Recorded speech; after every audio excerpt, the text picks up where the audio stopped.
Hello, my name is Lowell, pronouns he, him, and this is our second episode, third session of Star Trek Kintsugi, and we are kind of taking up. We had the complete episode with our commercial breaks last time. We've got another episode up in the queue right now, but we have some bookkeeping to go over.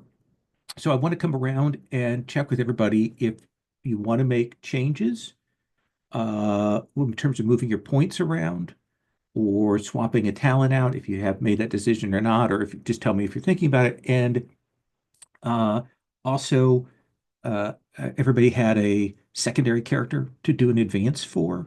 So we'll kind of come in and I just mentioned it. We'll get those figured out today. So let me go ahead and start with Astrid Ward.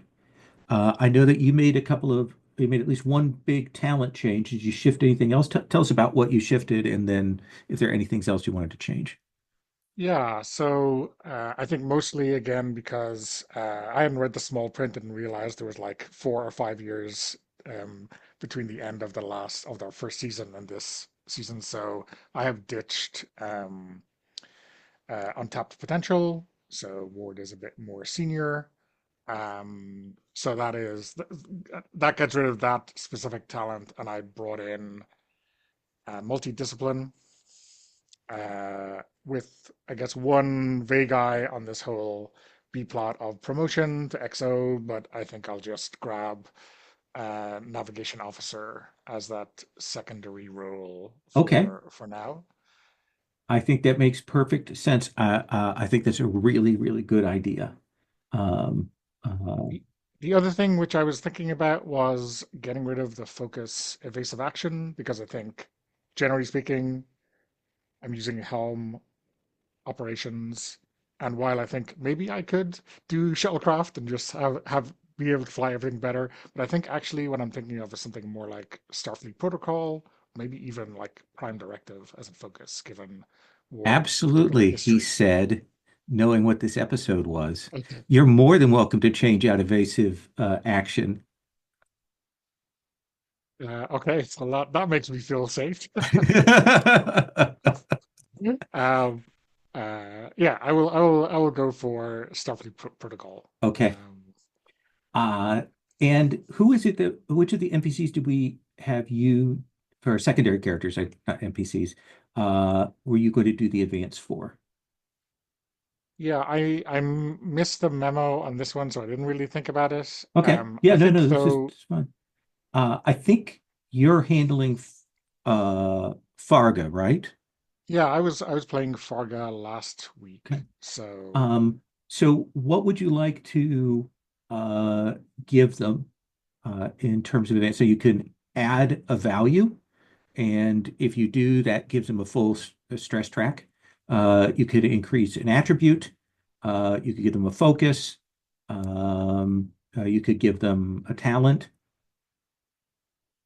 yeah, I mean, I think probably bang for our buck, and Farga's been around a while. Maybe we should elevate her to a full stress track. Okay. And in terms of value, I mean, I know we had played her as being, you know, um, just as human as she ever was, Right. despite the cybernetics, right? So some value that plays into that. Um, Also played her as, despite circumstances, trying to be forcefully positive and cheery in most circumstances. yeah, yeah, Okay. Well, absolutely. why don't you think about that? But we'll kind of mark that we're going to give Farga the value, and we'll give them a stress track. So we'll do that. And let's see, their fitness is 8, so we'll mark that up to 8. Okay. Uh, I was Sorry, then you had just some. before we move on from Fargo, did we want to take the opportunity to change one of her focus? Because like she's running comms and sensors for us most of the time. Did we want to change one of her focuses to be a sensor related focus? Because when Paul set her up originally, it was just to be a diplomatic type character. yeah, uh, But that seems fair. Uh, do you think diplomacy or linguistics is more appropriate to change there? I know that we've lent on linguistics in the Okay. past I think, for her, Okay. I so think diplomacy would be the one I would change out. Or yeah, comms, because because comms doesn't come up that often as a role, as a thing you have, to do communications kind of thing. Sensors, some sort of, but then I guess sensors we have to yeah, choose a specific I focus. also think diplomacy is more fun when it's like one of the main characters, Yeah, you like know the what? captain, you know? You know what? She's a comms person. She's a linguistics person. Let's just get Yeah, rid of diplomacy and put in the sensors. Something for Okay. sensors. yeah. That Yeah. everyone for that. Why don't you put that in parentheses and then I'll look up some of the example stuff, what they have as the examples or focuses, if they just have sensor on operations or if there's some narrower ones. And we'll set that as that. Uh, that brings us to our captain. Captain, my captain, have you made any changes? No, I've not. But reading, I don't know if this was a talent in 1E, but I noticed that there is a talent psychometry, not psychometry, ESP, as opposed to telepathy or empathy. Hmm. And it seems to probably more accurately cover like the way that we've framed sort of like how his Betazoid powers have been changed by this artifact. Sure. Yeah. If you want to change that out, absolutely. Yeah, cool. Because I also like, telepathy and empathy. I can see their benefit in games, but also I resist using it because as like a thing actively because it's kind of like a shortcut, right? Like Yeah. it's a plot. Whereas ESP allows you to throw me like random things out rather than me A being like, abs I just read his mind and it's over with. Like, Absolutely. And it generates threat for me, so I have no problem with you exactly, yeah. taking that. But yeah, that was about it. I did change out my extra talent that I got from being experienced to veteran. Okay. I'm not very good at because I have a very low control rating for a captain, but I figure what uh, 30-40% chance of risk keeping your determination is still pretty useful. Yeah, it's super Yeah. useful. Um, and you are making the choice for Tavilic, right? Yes, for Tabilic. So I did, as anyone may have noticed in the Discord, I may have been overly thinking about Star Trek in the last week and about our game. What? No. Yeah, going Who through. amongst us? uh, so Tabilic, I think the most appropriate one would be there are two. There's one that was called Constant Presence. I think that's like always there. I mean, he is the most recurring plot character, and that Okay. he only takes one. Requires one. He doesn't require any crew support to appear in any subsequent adventures. But he must. I don't know, but he doesn't qualify for that. He needs two values and these two other talents. I didn't see that. Okay. I will start him off with the other one, which was Student of War, because I think that suits Tavilic down to a T. You Okay. conduct extensive research into numerous kinds of conflict. When you assist a character using attack or guard, they may reroll 1d20. So, Okay. Oh, that's uh, very nice. um, Okay. So I've marked on the character advancement list that you've taken a talent for him, and excellent. Uh, before we go on to the others, sure. I think that it's right that Fargo, she has been as longer running NPC as Tavilic has. But if you're on the bridge, if you're an NPC if you're a supporting character that's mainly going to be on the bridge, you may not take stress as much as if you're an away team character, right? Like you can be a zero NPC supporting character on the bridge, and the ship may take the damage, not you. Whereas if you're on the away missions, you're definitely going to get That's hammered. certainly a way to think about it. Yeah, yeah. Well, I just wanted to put it out there 'cause maybe a talent's Absolutely. more useful if you're on the I, bridge. Maybe, I yeah. also grew up in the era of consoles exploding. Well, So yes, of course, yes, yeah, yeah, yeah. But mechanically, I mean, mechanically, yeah. yeah, yeah. Anyway, I'm done. Okay. No, I think that's a reasonable thing to consider, and we may look at that. I am gonna go here and put this in brackets and caps lock is on. Okay. Let's come to DeVille. Okay, so for myself, I'd already discussed this last week. I was just getting rid of the pheromones talent because mechanically I was just uninterested in it. hmm Just like a thematic thing for her. I replaced that with never it fit. Oh no. Studious. Okay. Whenever you spend one or more momentum to obtain information, you may ask one additional question in total, not per momentum spent on Okay. obtaining. That's So, nice. yeah, it really synergizes with a lot of my obtain information things. Yeah. And I'm Yeah. not, I wouldn't swap any of my stats or anything because I thought, it was only one away missions, so I think all of her stats still make sense as they are. Okay. That sounds good. And then for Tatasa, hmm uh, I was debating raising her command since she's the chief. I see her as the chief of engineering, but you listed those talents, and I'm like, damn, I know my ship is a real good talent for a chief of engineer. yeah.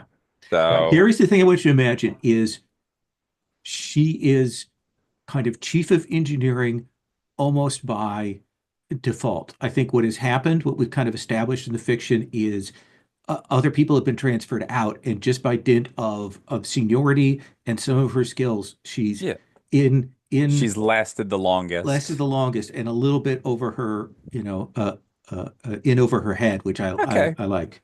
Yeah, I think Um, that makes sense just keeping the command low because it's still like, yeah. hey, I know what to do. Do I know how to give these orders as well? Who knows? Um, since we're now, here's the question: is with Tatasa, do we want, because she is chief in engineering, she is a major character, do we want to establish her as as a major character? It would mean that uh, she costs two in terms of crew support, but she would get another value, and we would move some points around. Or do we want to hold off on thinking about that? Yeah, she'd be two supporting. Uh, so Oh, like, wow.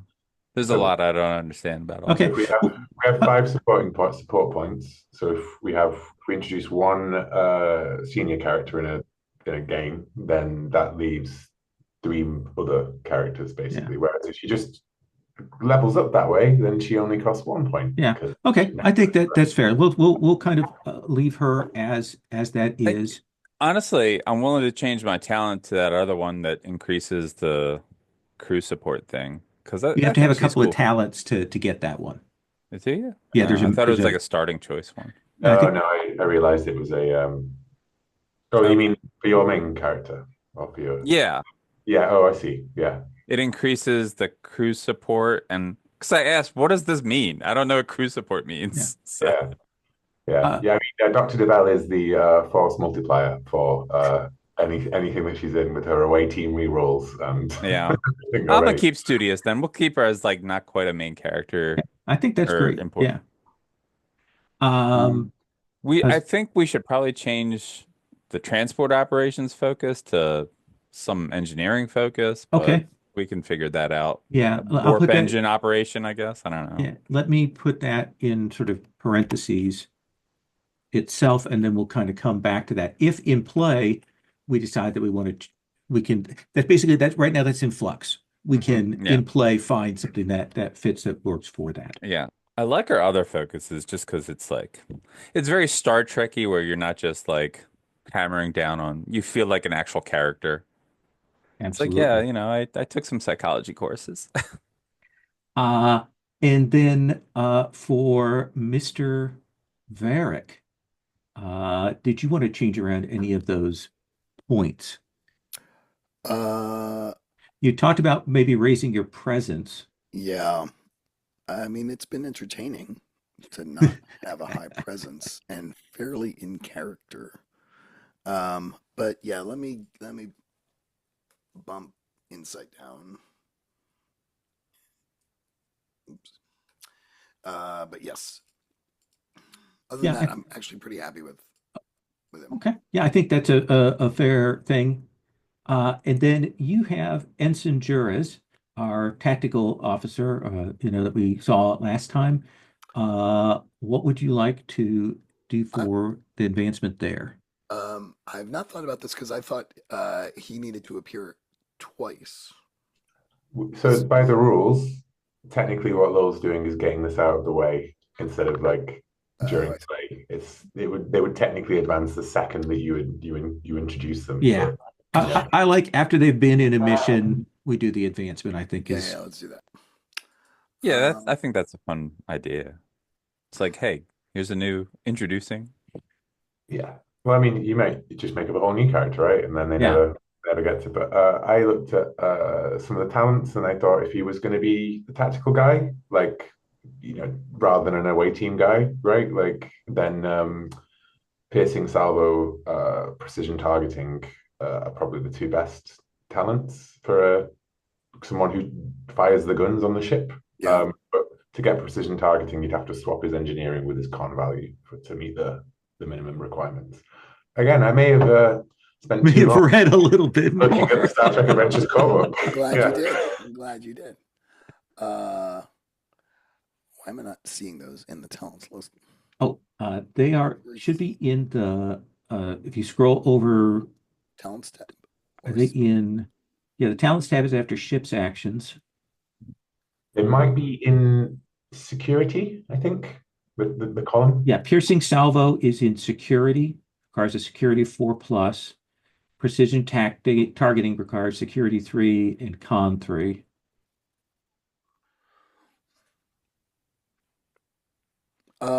Let's do precision targeting. Okay. I like it. All right. So if we're all set, we've got those logistical things taken care of. I think we cut to a shot, the classic shot of the Kintsugi moving at warp speed.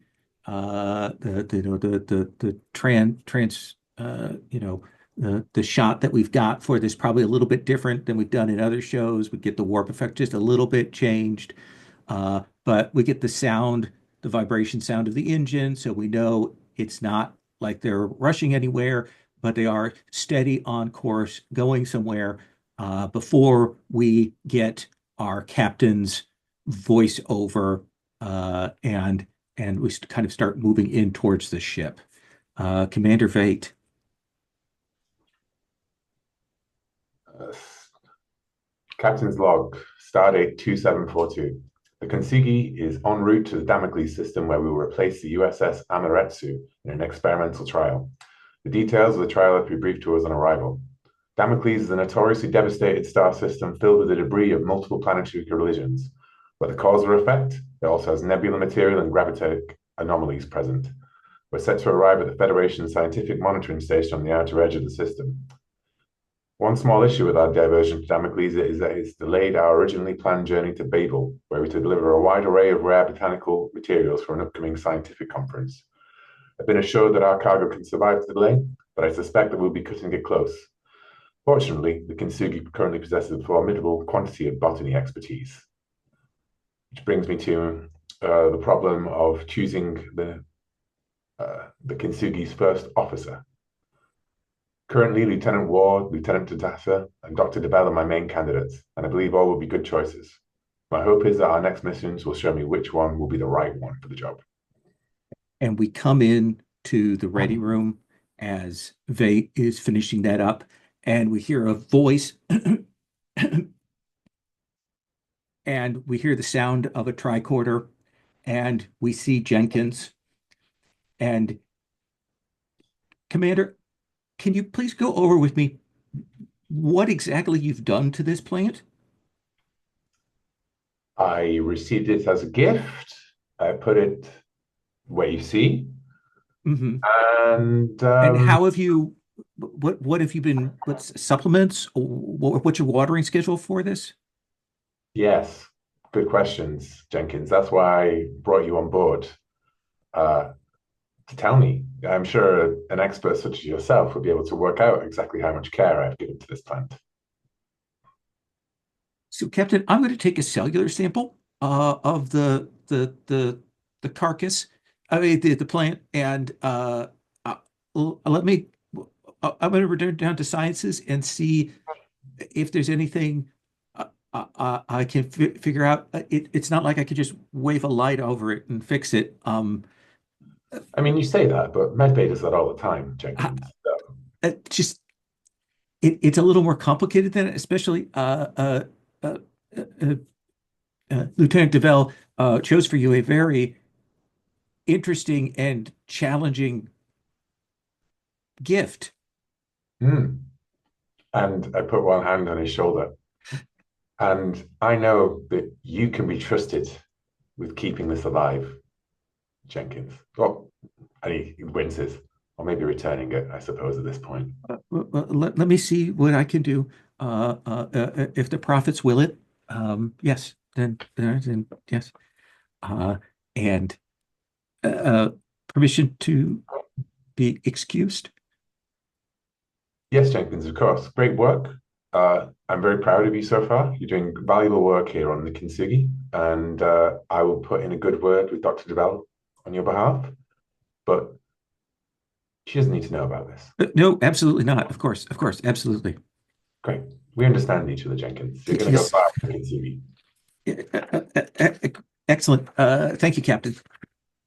Thank you. And he'll just probably cut away as he's just staring down at the maybe like he touches a leaf and it just crumbles off the plant. Absolutely. Yeah. We got to Lieutenant Ward. Lieutenant Ward, how do we know that the rumor has gotten around that you are up for the #1 position? Where are we at, and what do we see that tells us that's gotten out?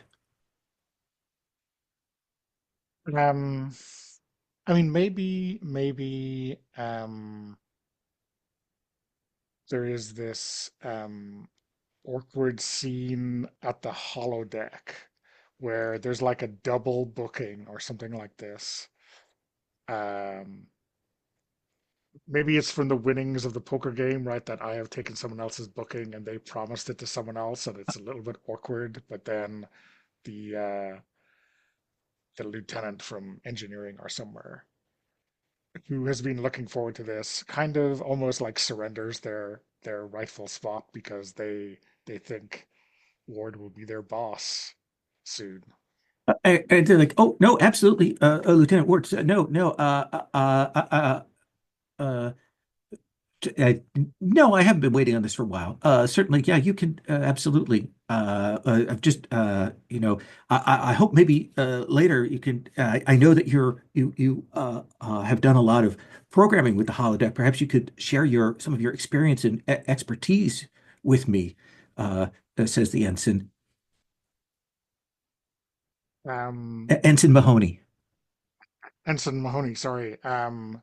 What is it that your spot is booked for? It was just my family sent me a recreation of my sister's wedding. It's no big deal. I can watch that at any time. There's no timeliness on it. It wasn't like an exercise routine or program or anything like that.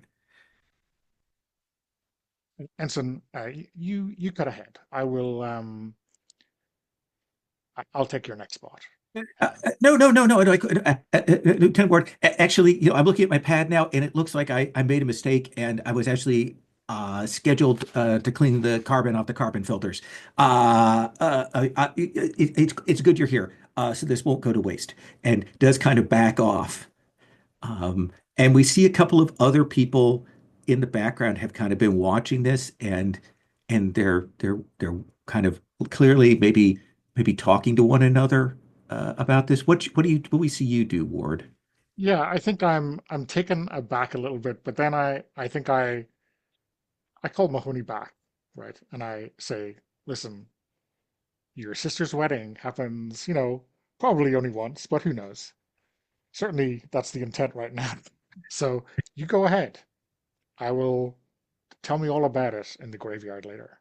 Uh, uh, uh, Certainly, and and he does, but clearly reluctantly.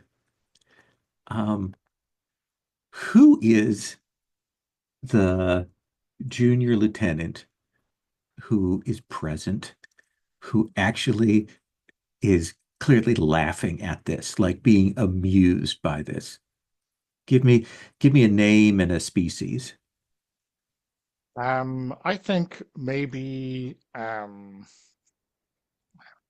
a Denobulan tactical officer who we haven't seen before, um, who thinks this is ridiculous, um,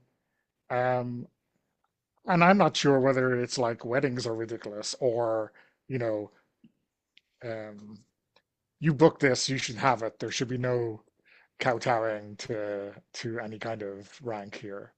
And I think that the Denobulan will kind of come forward and say, do you suppose that the others are also getting the same kind of deference that you are, Lieutenant Ward?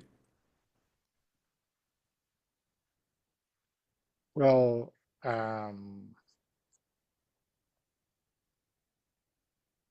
that is unfortunate, but hopefully the sooner the captain makes a decision, the sooner this nonsense will end. Well, I would think it'd be better for you. You could drag this out.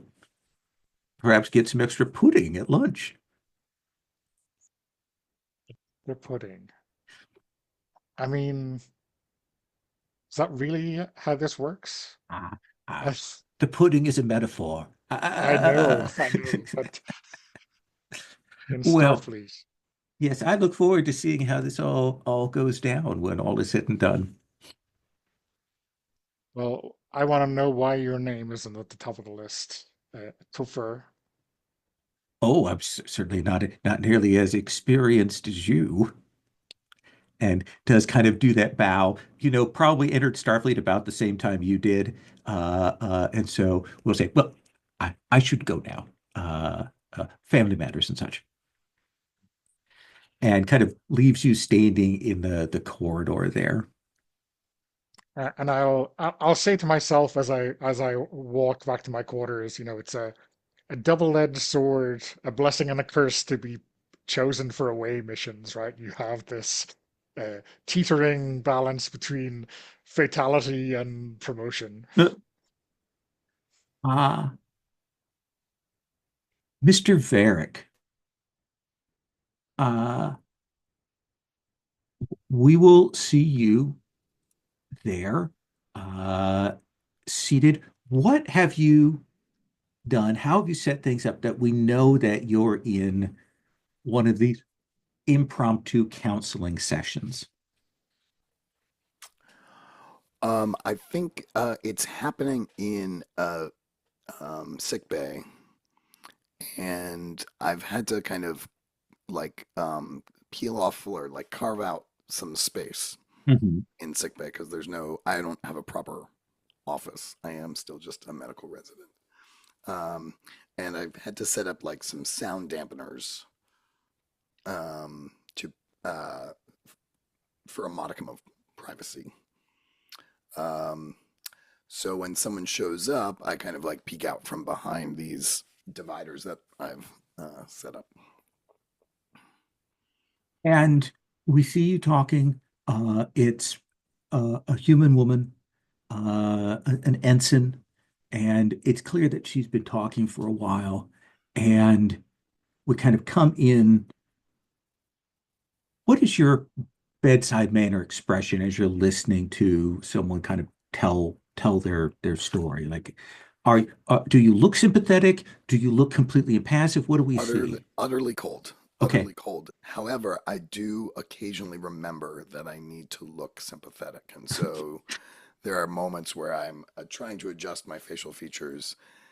Uh, I may have actually spent some time looking up human facial features, facial expressions for sympathy. And so you see me trying to adjust my facial expression. Calculated a timer, like every 12 beats. I Yes, when need my to pad goes off. yes. And she's saying, I just, the thing is, uh, I, I we just step on each other's toes here. I mean, we're both working down in engineering, and I mean, we have this history together, and but it wasn't long. Like it was just a few months at the academy, but somehow that has changed now that we're on board. I mean, the relationship ended, but now it's like eh, it's it's like we're rivals. Or I don't know. I don't know what I should do. I I don't know how to like handle that. I mean, have you ever had to deal with anything like that? I have not. I have devoted myself entirely to my studies and not succumbed to distractions. Um, if Surely Starfleet has regulations around fraternizing among the crew. But no, that's not. Sorry, I'm not being clear. That was like a year and a half ago, and we broke that off. But we both got assigned here to the Kintsugi, and we're both in engineering. And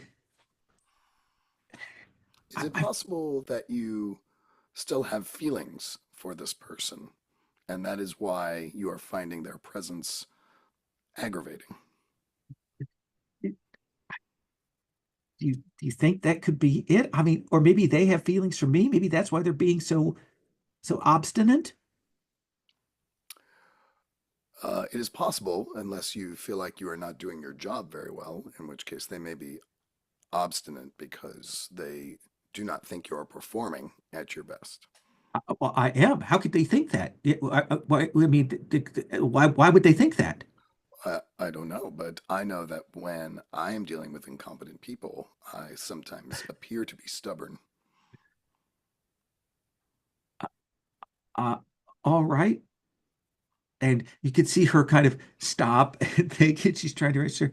Okay, well, then what do you think I should do, Mr. Farrick? Um, he does have a focus in psychology, so I can't make him a total boob. Okay, Uh, let's make this a chance to generate some momentum. okay. Let's make this a difficulty one test to do I some some therapy here. I find rolling very stressful.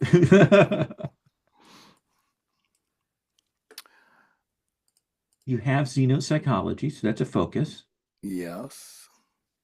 Um, And wait, I do have psychoanalyst, medicine during a social conflict. Oh, that's irrelevant here. Okay.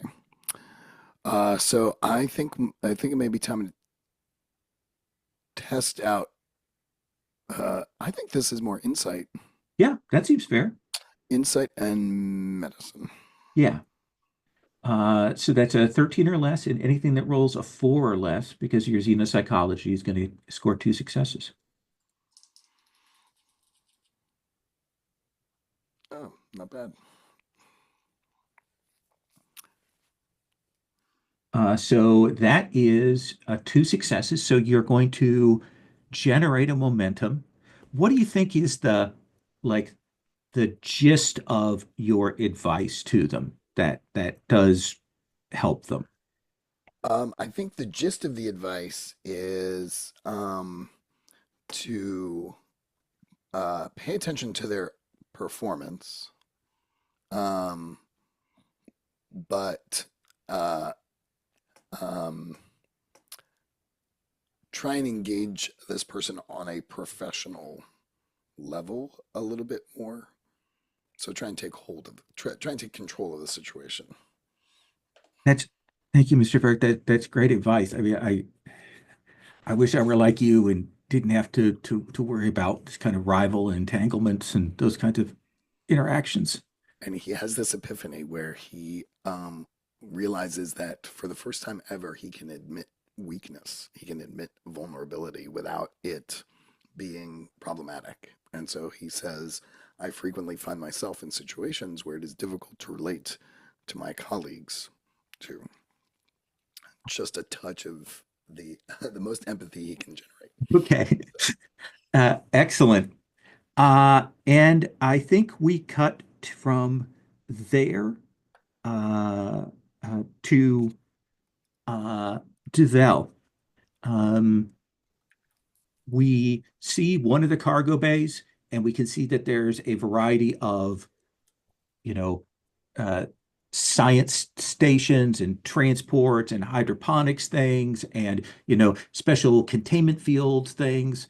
Um, and there are a variety of people that are moving around. You've had to kind of pull in some of the engineering team and the rest of the science team to get these things set. You've kind of got both the cargo things filled right now.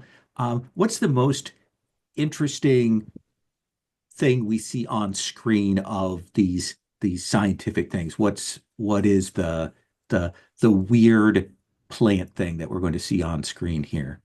I think there's like an Audrey 2 style plant that it's clearly like, sort of carnivorous thing. But hey, no, be very careful with that. Oh, Like, yes. do not get within 1 foot of it without the barrier up. And Absolutely. it's like purple and orange. Absolutely. It's got like probably like, snapping vines or something like that. And what tells us that like what is Devel's mood, both now having this menagerie of botanicals here, but now also the fact that you're actually going to be delayed on delivering them and have got to do more care for them. But what do we see you doing? Oh, she's not too upset about the delay because she gets to study these more. She gets to yeah, she's just like I was like, all right, like because she only expected to have so many hours here to study all these things and jot down her own notes. So she's like taking the most of the her time. It was interrupting some other plans, but she's like, okay, no, this is good though. I can, you know, write down, more things like, all right, this provides this needs, this cultivates better at this level of UV, and it's like, all Uh, right, how do we best plant these on a ship? Why shouldn't we plant these on ships? Yeah, I think there's just a real excitement, and again, it is kind of tight. We get the camera kind of make sure that we know that that we've kind of overstuffed this particular cargo bay, and I think there is one of your, we see a person in the science uniform comes in. They're coming from cargo bay two. Dr. DeVell, we've got everything situated and checked over on the manifest for cargo bay two. Everything is, for the most part, all right. For the most part. We had an incident where we had a containment spill. We've managed to clean that up and sweep up the soil and get it set back in place. But we put an extra monitor on the plants there to make sure that everything is okay. Okay, but what spilled specifically? And you see him start to pull up the pad, and he goes, This might "It's matter. So, absolutely." And then I think we hear yellow alert come on. And we're actually going to cut to the bridge. Uh, Commander Vate, you've been told that you're about to drop out of warp near the Damocles monitoring station. And when you drop out of warp, we have spent some serious money doing the CG of this system. It is an absolutely devastated system. Like we can see in the distance broken planets, we can see the reddish color of the sun, we can see asteroid belts, nebula bits, everything there, maybe even like weird cosmic lightning in the distance. It looks like an absolute madhouse behind, but we can see the Federation monitoring station, the far edge of this. And one of the things is the system creates so much turbulence that you didn't really have good sensor readings until you drop out of warp. Commander Vate, you look up and you will see that the Federation monitoring station, there are 3 ships in position around it. And you will hear, uh, we've got 3 vessels. All of them have weapons armed and shields up. Shields up. And you will see that there is a Gorn heavy cruiser. There is a Zinti heavy cruiser, and there is a Lyran heavy cruiser. And you can see that they are kind of in a triangle position around the station, facing each other, weapons armed, shields up. And it's at that point that we would cut to the opening credits. And we would cut to that. We do the shots of those things, get the ship flying. We got everybody's names on that. Whatever we've got is this season's music and so on. And I think we cut back on yellow alert. Oh, you mean I don't get to do my space, the final frontier? Oh, yes. So Commander Vate, we again another glamour shot. We see the Kintsugi hanging there. We see those 3 ships around. If you'd like to see what those 3 ships look like, I will now show you what they look like. They're in the NPCs tab. We have a Gorn ship in column C, the Lyran ship in column E, and the Zinti ship in column G. For the people watching at home, in case you are, I'm going to actually share this picture here because I spent time tracking down these ship images. So Vate, what do we see you doing? What do we hear you doing? Fargo, raise the starbase. And you will comms open to the starbase. I have Director Behetti on the comms. On screen. And we'll see this very tense-looking Bolian in a sort of civilian scientific outfit. Commander, thank goodness you're here. We've got a situation here. I see, Director Behetti. Give me an update. We're ready to provide aid. So apparently there's some kind of miscommunication about this scientific trial. And right now we're trying to get that worked out with Dr. I don't know if you call him a doctor. I'm not sure what his title is. Fizar. I don't precisely understand it, but apparently all parties here are supposed to participate in this trial, in this demonstration, and none of them were informed that the others were going to be here. And Starfleet, I presume, wasn't informed that they would be here either. Fizar has a Federation liaison with him. She's apparently trying to get things settled there. Captain, can you speak to can you get them to stand down? I'm truly afraid that someone's going to make a mistake here. This system is very erratic. Sensors are not calibrated to handle the data. I mean, if one of them reads something in the system as a fluctuation or an attack, it could set them all off. See, Director Behetti, we'll do our best. I recommend that you do not lower shields until we are finished. Captain, we don't have shields. We have deflectors. Well, good luck, Director Behetti. And we'll cut the comms. Okay. Farga, I'm going to need an all channels broadcast to every ship in the area. Okay.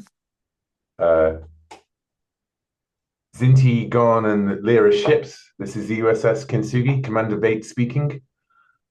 We are here on behalf of the Federation to participate in Dr. Fizar's scientific trial.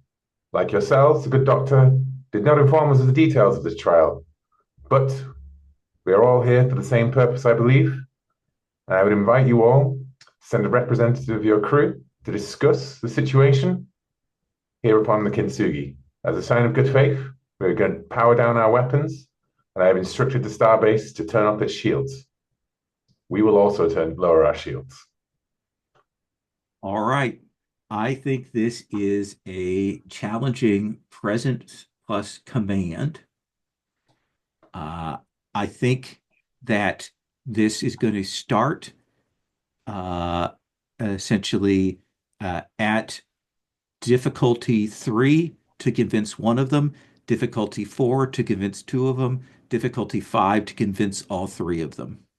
Jesus, lol. I'm going to spend my threat pool to make it so. Okay. Well, who's assisting me with this by telling me, what I should, Who have you the way called I to should who have you called to the bridge? Obviously, we would have seen you call people to the bridge. Have you called Devell? Have you called Ward? Have you called Varric? Who is present? Now I'm going to throw it out there that I think that it would be either interesting for Mr. Varric or Ensign Farga are the two people who are the obvious choices for because Mr. Varric has got xenopsychology, which seems like a good one to be. You know, Mr. Varric, you've I understand that you're something of an expert on the psychology of different species. Tell me, I'm not personally familiar with many Gorn, or, oh, you know what? Dr. Devell is beloved of the Gorn. You know what? Let's leave that Dr. Devell being beloved of the Gorn for, let's see how many we convince. And if we don't Okay. convince one of them, then the Gorn can be, that Gorn card can be played, right? Okay. Yeah. The Zinti, I have met the Zinti. They're usually quite reasonable. Yes, I did a rotation where I conducted an extensive psychological study on the Zinti, and I'd be happy to give you a few pointers of the kinds of things that you might say to convince them. Thank you. So let's have you make that roll, and then Varric, with your assist, I think that's probably insight or reason plus science for you rolling. Yeah, So I'm only on 2 dice at the moment with my basic thing, Correct. right? And then this will be a third dice for Varric. Yeah. So if I need 5 successes, then I need to have crits or You can also spend the momentum that's in the pool, or give me threat. I'll give you threat. I mean, I'm going to spend the momentum in the pool, so that's 4 Okay. dice, right? Yeah. With I just said that I'm not familiar with them. Damn it. I've got cultural studies as a focus. I just said that I'm not familiar with these Right. species. Stupid me. So it doesn't count anymore. Take a threat back, Lowell. Okay. Because you're getting a second die, you'll be giving me 2 threats. No, you son of a bitch. Yeah, It's go all for good. it. You've got 5 Okay. dice. 5 Got dice 5 there. dice. What could go wrong? Yeah. I've got the minimum that I need to actually roll this roll. So why don't you roll your 4 dice, Commander Vate, Mhm. presence plus command, and then we'll have Varric with the focus rolls his dice. Should have just passed this on to Fargo. She's much better at this. Except we took diplomacy out. Yes, yeah. Well, yeah, but yeah. Oh, that's 3 successes though. 3 successes right away. Varric, you're rolling me 1d20. And I think we're looking at, do you want to use insight or reason?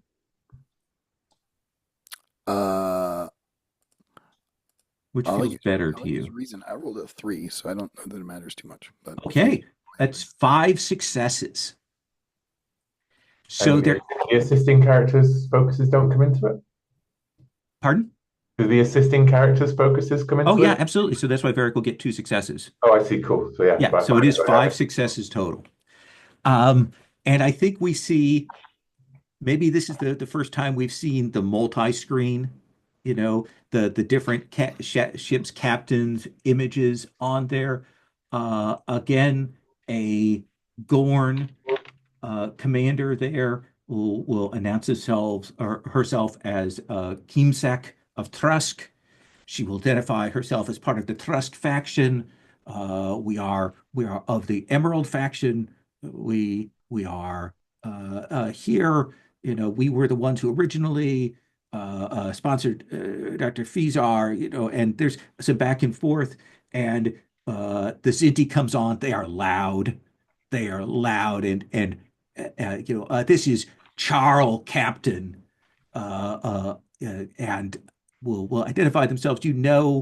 This is something that Varric can explain to you, is because he has a name and a position name, that means he's not like gotten full honors. He would just have a name, Charles, and not have to identify his position if he was of the highest caste. But so he's clearly listening. And then the last one is the Lyran, Jagiradar Shinsada. The Lyrans are one of the other cat folk. The Zinti, the Cation, and the Lyrans are sort of the three felinoid races. Had a Lyran on you played a Lyran, didn't you, in a Montgomery series? It was actually I think a Cation. I can't remember if it was Cation or a Lyran. One of the two. It was the one that's not the one that I got confused with the Kintsugi when I said that they were very reasonable. But in hindsight, that's an Yes. ironic statement. Like, yeah. And the thing is, that the Lyrans, Varric, that they have a very odd sense of humor, and they seem very amused by the situation. And there is clearly, they all have channels to one another open, so you can tell that they are arguing and backbiting as this is going along. And finally, it is the Gorn that kind of breaks the deadlock and goes, yeah, Commander Vade, if you will. And again, imagine the Gorn translator comes in very strange. It's trying to work with it. The other two species, the translator works well for them, but Gorn, there is a little hesitation with it. And we'll say, if you will promise your protection on your vessel, then we will agree to your settlement. Have Dr. Fizar present. Oh, do not worry, Kemzik. Dr. Fizar will certainly be present. I look forward to greeting you all in my ready room. And then as soon as the view screen cuts out, I want Dr. Fazar and his Federation liaison being transported over here now. And I think we will cut to, if I may, Vate, you coming in. You've brought Varric with you. Dr. DeVell, you've now heard word that there is a Gorn situation, and have probably, the tension of, okay, do I still work on the plans? But now there's a Gorns here. And we see the three of you come in, and we will see this transporter beam again. We could describe that sort of draw in of them, and we will see this Gorn. The first time we kind of seen them up close in there. We've done a job to make them a little more civilized so they don't look like the bestial xenomorphs, but a little bit different from the classic Gorn there. His skin is a kind of a golden olive yellow. It kind of changes as he moves. You will know, Dr. Vivell, that represents a particular faction. Oh, I know him. I think I just know him. Okay. Yeah. If you're okay with that, I don't know. Yeah. I will tell you what you know about him. Sure. He is crazy. That's what you know of him. But we'll come back to that, because the other figure that appears on there is a Vulcan engineer there, who kind of starts to step forward and then looks and says, Mr. Varric. And you will recognize T'Pron, a longtime rival, former close acquaintance. What was the nature of your acquaintance with T'Pron? Um, I think we studied the Vulcan Academy together, but she decided didn't want to study medicine. So we were sort of in the early days of the academy together. Maybe we were neighbors as kids. Absolutely. Childhood friends, neighbors, that bit of Vulcan joking, not joking that of course we will have the pon farr at some point with two of you. Yeah, Uh, she definitely, whatever the Vulcan, however close Vulcans get to bullying, that's what she did to me when we were kids. Absolutely. And you can see this look of absolute disappointment on her face as she sees you. And what do you say, Mr. Varick? I say, I was just thinking about you because I'm reminded of the counseling session that I just facilitated. And How strange, I never think of you. I am as delighted to see you as you appear to be to see me. Then an equally negligible measure. Captain, Uh, Engineer T'Pran, are you the Federation liaison for? I was sent along to interact with and interface with Dr. Fizar and assist with this. I have only just been informed that there were multiple parties invited to this engagement. I imagined as much. It's not like staff need to give such sparse briefings. Where is the good doctor? And she'll kind of step out of the way. And again, the Gorn is a little smaller than other Gorns. And I think from where you were standing, you kind of almost didn't realize that he had transported in. And he will raise his hands and will go, "It's going to be amazing. It's a race." And I think we cut to commercial break on that point. 100%, yeah. Let's take 10, and then we're going to come back for our great space race. So I think we cut to a meeting room, and we have the three captains there, kind of seated at different places, clearly, watching everything.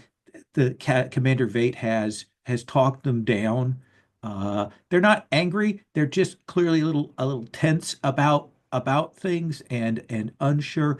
You know that there's a long kind of problematic history between the Lyrans and the Zinti. So right now the Gorns kind of put in between them.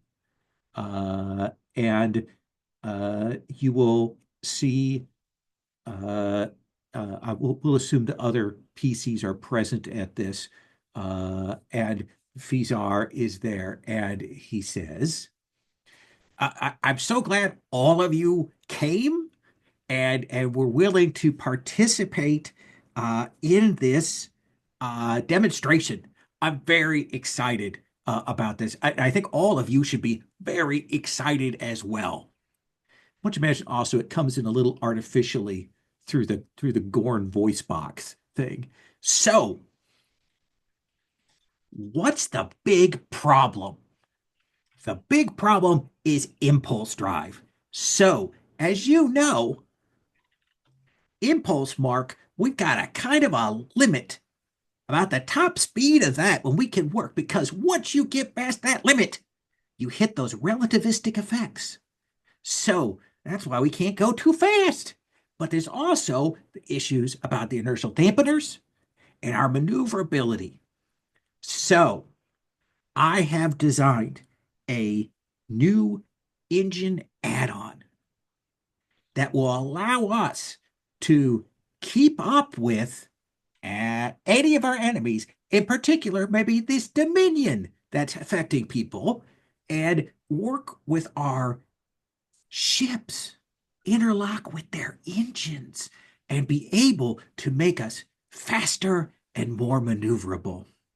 It works by morphoionization to create a convergent phagodistortion resonance.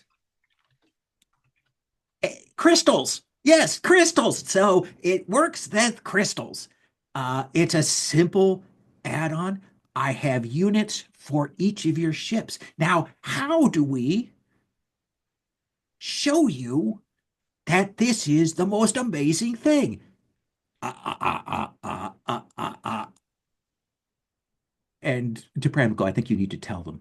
Yes, yes. So I have set up a course through the Damocles system, a three-leg race so that all of us can put the device through its paces and maybe a little friendly competition. And I've got some space lanes marked out. I've got some stopping off points. We're going to do it in three legs, and then we're going to slingshot off the sun to end it. It's great. And if all of you are willing to participate, then all of you will have access to this research. I'm surprised you didn't invite the Ferengi, Dr. Fiza. Oh, I want to invite Ferengi. Well, seems a good opportunity for some gambling. No. I just like a race. I'm just very excited about this because it's it's a race. Yes, no, So, Fizar, will we get a chance to look at the schematics before attaching to one of our ships? uh, there'll be some basics that you'll have a chance to look over, but it's proprietary, so I don't want to give everything No, away. I understand. But We just want to make sure that it's safe for our ships and that we are incorporate the you technology. suggesting that Yeah, it isn't safe? Are you suggesting that I've done something wrong? Is that what you're saying? Is that what you were saying Fizar. to me? And you see him start to get like actually kind of a little bit frantic. Are you questioning me just because I'm a Gorn and that I can't be a scientist? That I can't develop some kind of inventions? you've not really. Fizar, we've worked together. Our, you may have developed. I trust your technology, but we've adjusted our engines multiple ways since, the start of this war. So you might have been working with outdated technology. It Let's would be our fault, not yours. let's have you make a roll. Normally difficulty 4 because he's a Gorn who's Ugh. kind of nutty. And he also, but you have friend to the Gorn, so I'm going to take that down. That trait will take that down a notch to difficulty 3. Oh, only three. And if you want to have the captain assist, you can do that. Yeah, that would be great. You'd assist me, Captain. So presence plus command, Dr. DeVell. Okay, well, let's see. That's a 13. And I have a focus for Gorn culture, so Then absolutely. and etiquette, really. But So 10, they don't double up. 13/3. 13 Yep. or less, 3 or less are crits. Ugh. We only have one momentum in the pool. I don't know if I don't want to spend it, but Then don't. no, I'll give you a threat. That's what I'll do. Oh, please. I forgot about that. So, When all the birds of war come home to roost. all right. Oh, so close. 2 successes. So that's 2 successes. Commander Vate, tell me what you want to roll for your assist on this. I think I will be rolling presence for this. Okay. Presence plus command. Yes. You got mediation, so. I do have mediation, Yeah, I think actually that's great. but I rolled a 15, so it doesn't matter. Okay. So I think that you will get him calmed down, but there's pressure from the other emissaries there who are like clearly now worried that maybe you're trying to get ahead of the curve and things like that. There's some negotiations made that, oh yeah, we'll show you the basics and things, but I think that it's going to end up, you calm Fizar down, but you're not going to get as much in terms of what this thing actually does as you would like. Does that seem fair? No, that's fair. That's fair. Okay. Uh, but Lieutenant Ward, I think you will be struck as Fizar puts up on the screen this course that has best map of they can of the system. And again, this is a system of chaotic, broken up planets, nebulas, gravatic distortions, but he's got a space lane that's been marked out for your four ships to travel to. You will essentially, that first leg will take you to a uh, uh, a scanning buoy a ways into the system, and then the second leg, which hits some of the more dangerous gravatic currents, will take you to the most intact planet in the system. And then from there, you'll take that last leg going in and slingshotting off the sun. It's a wild ride.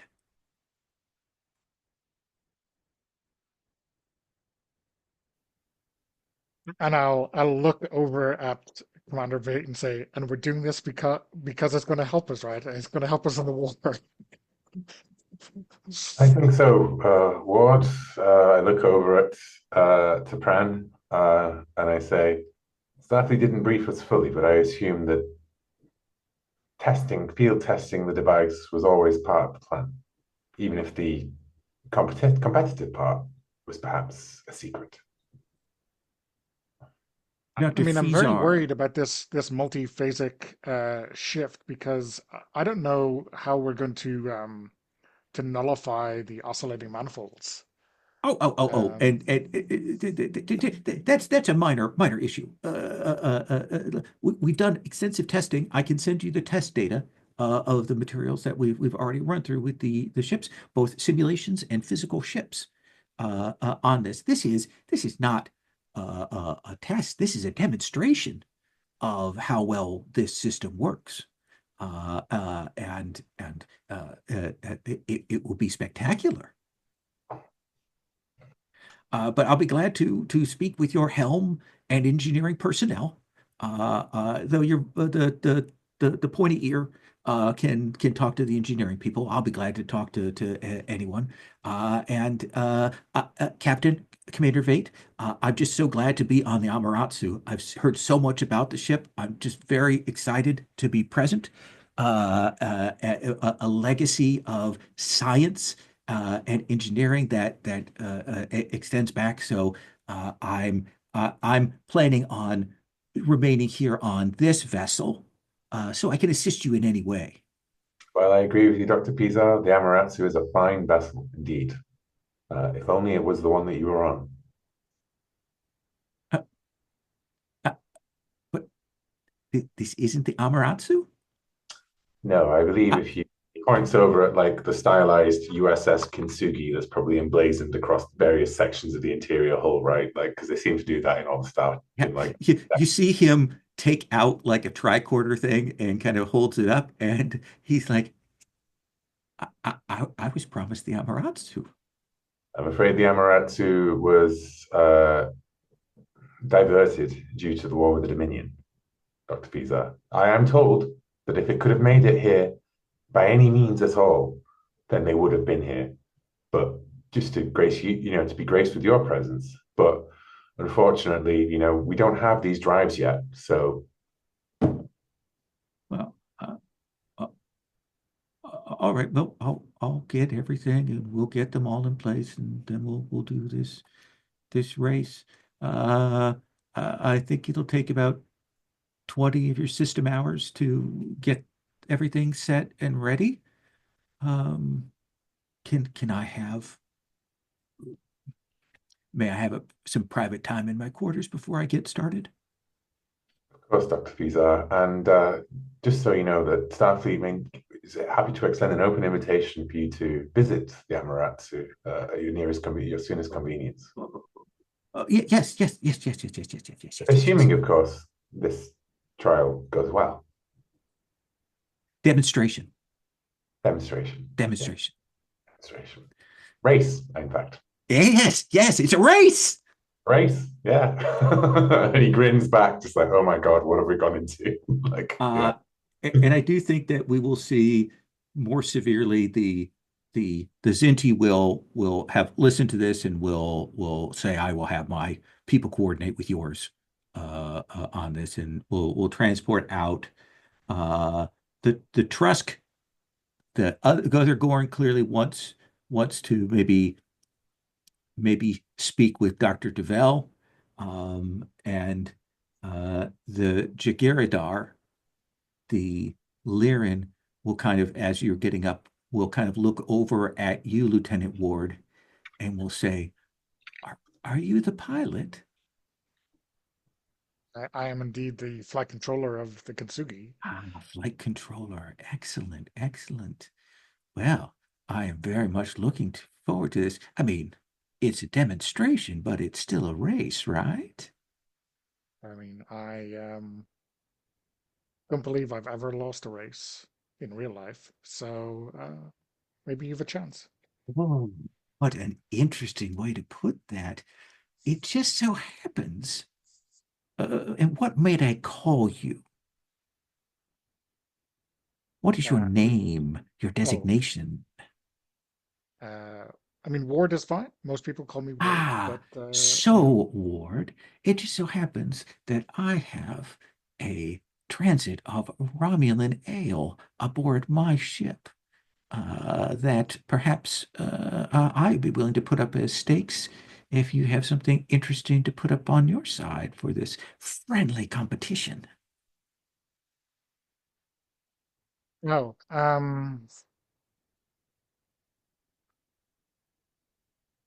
I mean, maybe I can rustle up some. Maybe I can rustle up some coffee beans if I talk your friend. Ah, coffee Very beans. specific coffee beans. I know of your coffee. Yes, yes. I like a friendly wager. Yes, yes. Let us say that. I am Shensada. I am both the captain and the pilot. That is how we work in the Lyrans. Because the pilot is the most important person on the ship. Don't you agree? I mean, I don't think so. Uh, Oh, oh, you must think more highly of yourself. You must be the most important person. well, we have 300 people here and various missions, and obviously we have to go places. So You there's a reason you I and your chose. your human humility, it defies the Lyran mind that you could not enjoy and appreciate yourself so much. Well, but here's my comms code. You may contact as me as you will, and I look forward to racing against you, Ward. Well, thank you, Shanzata. Um, I'll get back to you as soon as I secure the source of coffee beans. Excellent, excellent. I will make sure that the ramen ale is chilled for when I drink it all. Um, and I think as I walk off screen, I'll go Ward to Dr. Duval if you're free. Um, do we want to do like a sort of group discussion scene, or do we want to do like individual shots here? What do you think? He did say that Keemsik wants to talk to Bell. I'm happy to, like that be the next conversation because he's Okay, on, let's do right? that, and then let's kind of come around and call scenes here. So Dr. Vell, you've heard all of this. Kimsik has been a little deflated by the Amaterasu thing, but maybe with the idea that there's an invitation coming up. Wait, Uh, Kimsik or Fizar? Oh, sorry, Keemsik. Sorry, let me go back to Keemsik. The captain will come and will she will say to you, refresh my memory. Devel, you are honored by my people, correct? Oh, I suppose I assisted a while back in helping refine hydroponics for your starship. Yes, yes. Hopefully they're still going well. I would have to look into that, but your name is written in the halls of honor of the Gorns, so it is why I recognized it. Oh, well, Uh, I'm honored to be thought of so well. I was just doing my job and happy to help. Dr. DeVille, this demonstration is very important to me and to my faction. We have invested a great deal. As you know, there are struggles amongst the different orders and colors. We hope to gain an edge, which is why we have invested so heavily in Dr. Fizar's plans. You may be put into a position where people press you one way or the other, but I hope that you will always consider that we Gorns can be allies to you. Of course. I mean, that's the belief of the Federation, you know. We always hope that we can turn any enemy into an ally. Right now, you're not even enemies. You're just, a neutral third party that we're hoping to make allies.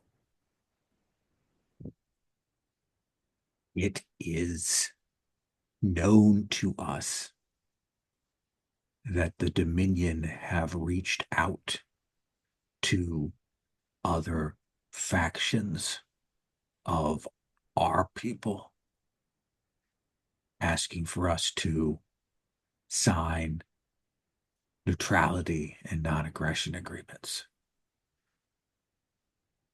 So we hope that the matter will not go that way. Likewise. And forgive me for asking, but obviously you want this demonstration to go off without a hitch, correct? You just want to show off the technology that you've helped develop. We want proof that Dr. Fizar's things can do everything that he says they can. Okay. And how can we assist with that? How can I help you? Simply be aware, simply be present, and watch for anything. What is the word? Hanky? Suspicious? Suspicious, unusual, saboteur. Understood. Good. And again, reaches out the big Gorn hand and pats you on the shoulder. I, I am glad that you are present among the Federation. And we'll cut from there. Uh, let's do Commander Vate. I want to see what Commander Vate is doing now here. We've got some time before the actual sort of first leg of the race. What do we see you doing? I need to speak to Pran, I think. Okay. Yeah. Uh, Do you want to go down to engineering, or do you want to have her come to your ready room? I think go down to engineering while she's like interrupt her while she's talking to Tassa. Okay. Data pad being exchanged, talking about things. I just say, You will definitely, when you command. get there, get the sense that she has looked over Tatas's record and experience and does not think much of it. And she is certainly Vulcaning her way around here in engineering. And Tatasa is kind of, head down a little bit there. Captain? Chief to Tassa and Commander to Prin? Lieutenant. Lieutenant, of course. Well, Lieutenant Commander Tatassa, I could just have a moment of the liaison's time. I'm sure that you don't need her to take up any more of yours. Thank you, Captain. I'll go to make sure we've got all the relays hooked up correctly. T'Pren, uh, She does that Vulcan walkover, puts both her hands behind her back, kind of, Captain. now this seems the most illogical sequence of events for Starfleet to be participating, wouldn't you say? There is a significant value to be had to Vizar's invention. I'm sure. And as I understand it, he has the final pieces in his head regarding this. And your Starfleet is comfortable installing untested prototype drives onto one of its vessels? I have been ordered by Starfleet to assist in the installation of these devices and to carry out the next necessary trial/demonstration that Dr. Fizar has come up with. Well, then the crew of the Kintsugi is here to help assist you with that, Lieutenant T'Pren. But remember that I remain the captain of this ship. Chief Tatassa remains the chief of engineering here. If they have any concerns, then we won't be taking them, despite our orders. Do you understand? I understand everything that you have said, Commander. Good. Good.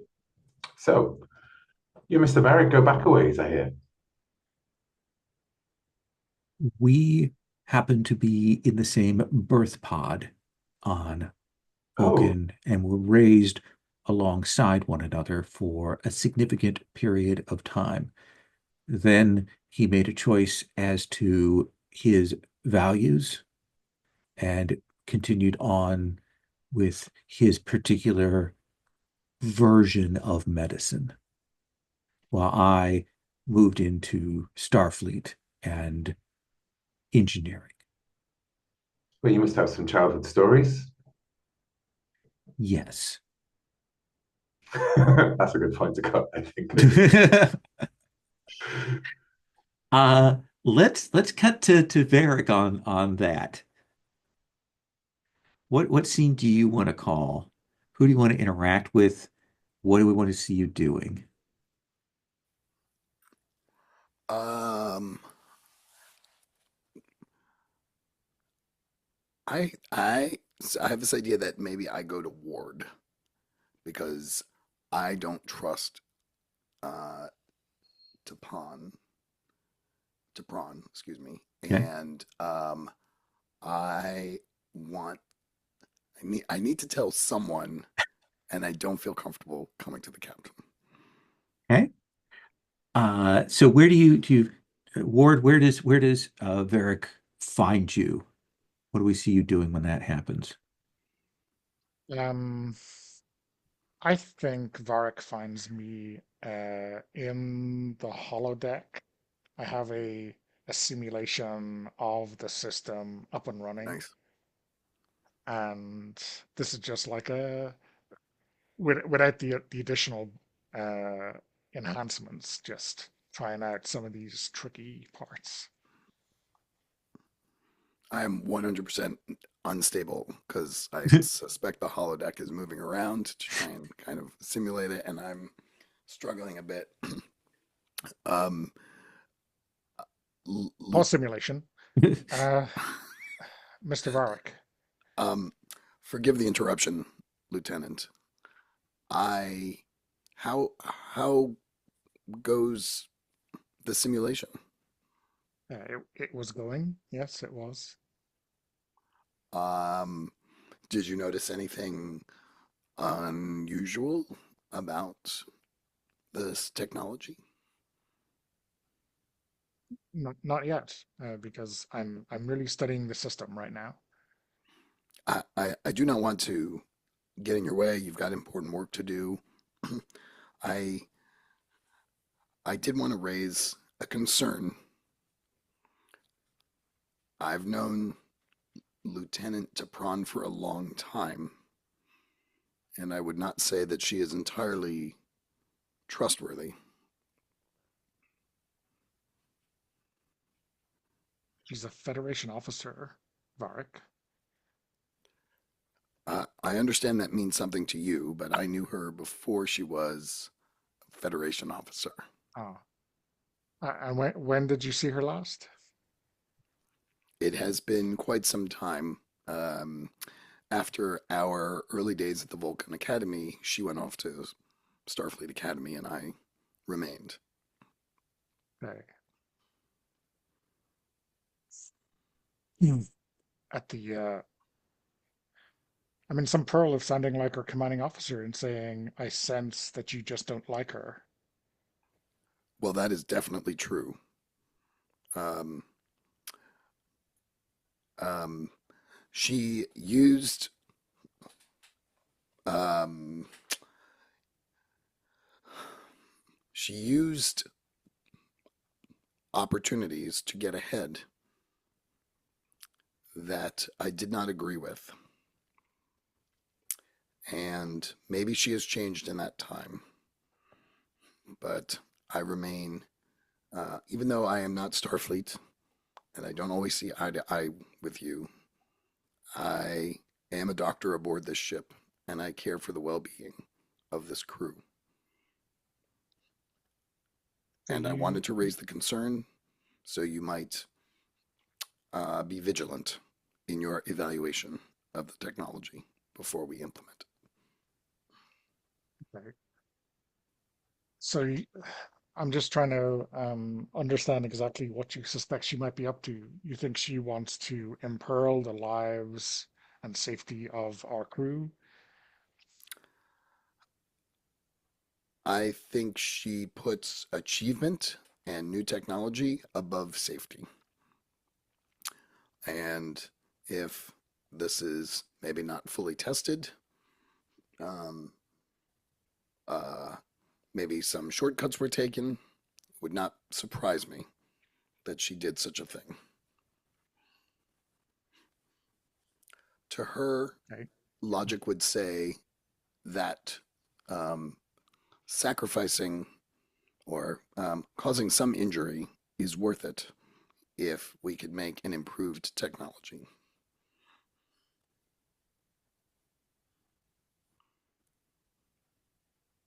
Again, drifting towards cliche by saying, Mr. Vark, you know there's a war. I do indeed, Lieutenant.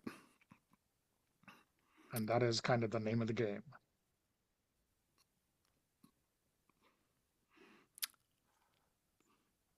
I Why said my don't piece. you?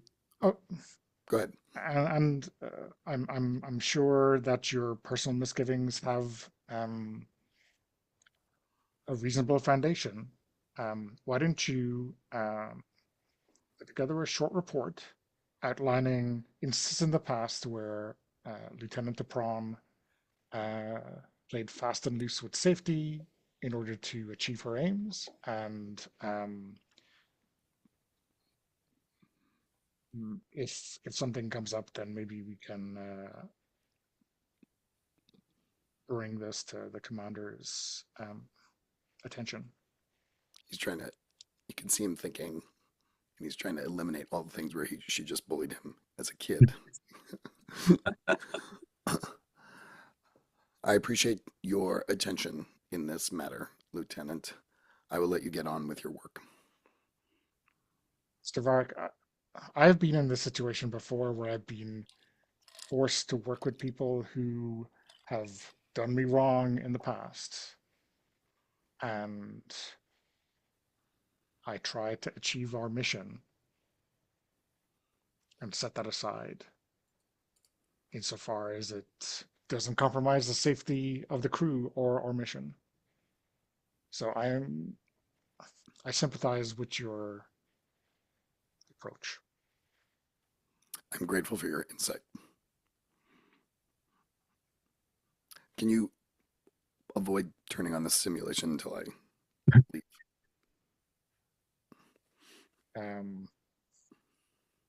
In which case, you should not eat anything before the demonstration.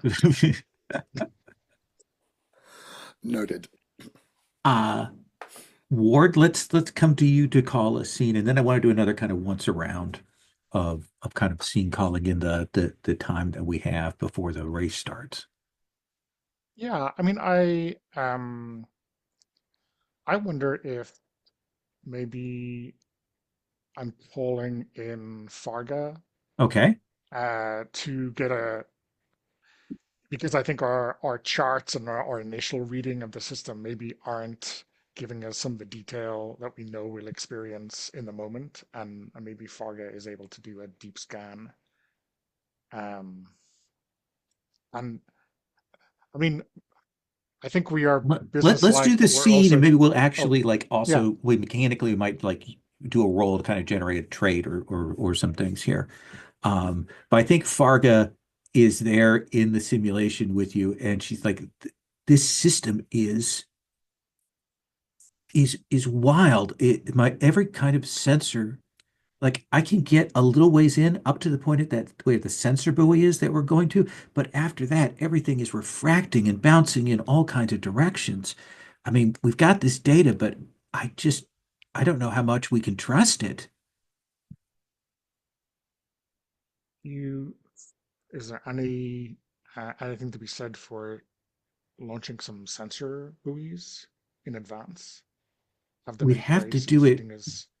we'd have to do it right ahead of us as much as we could, because any sensor buoy is going to get swallowed up with, you know, not not too long after they get launched, even with full deflectors.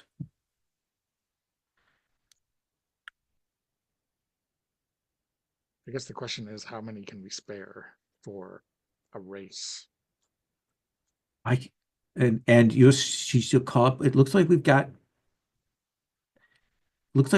eight uh, uh probes, another four that we could probably scavenge together out of other parts and resources if we task some people to that. I mean, that'd be everything, or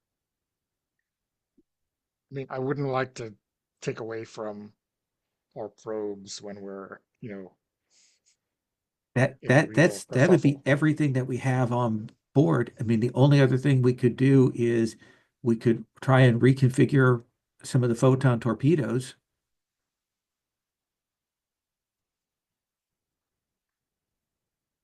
but we'd have to take that system offline.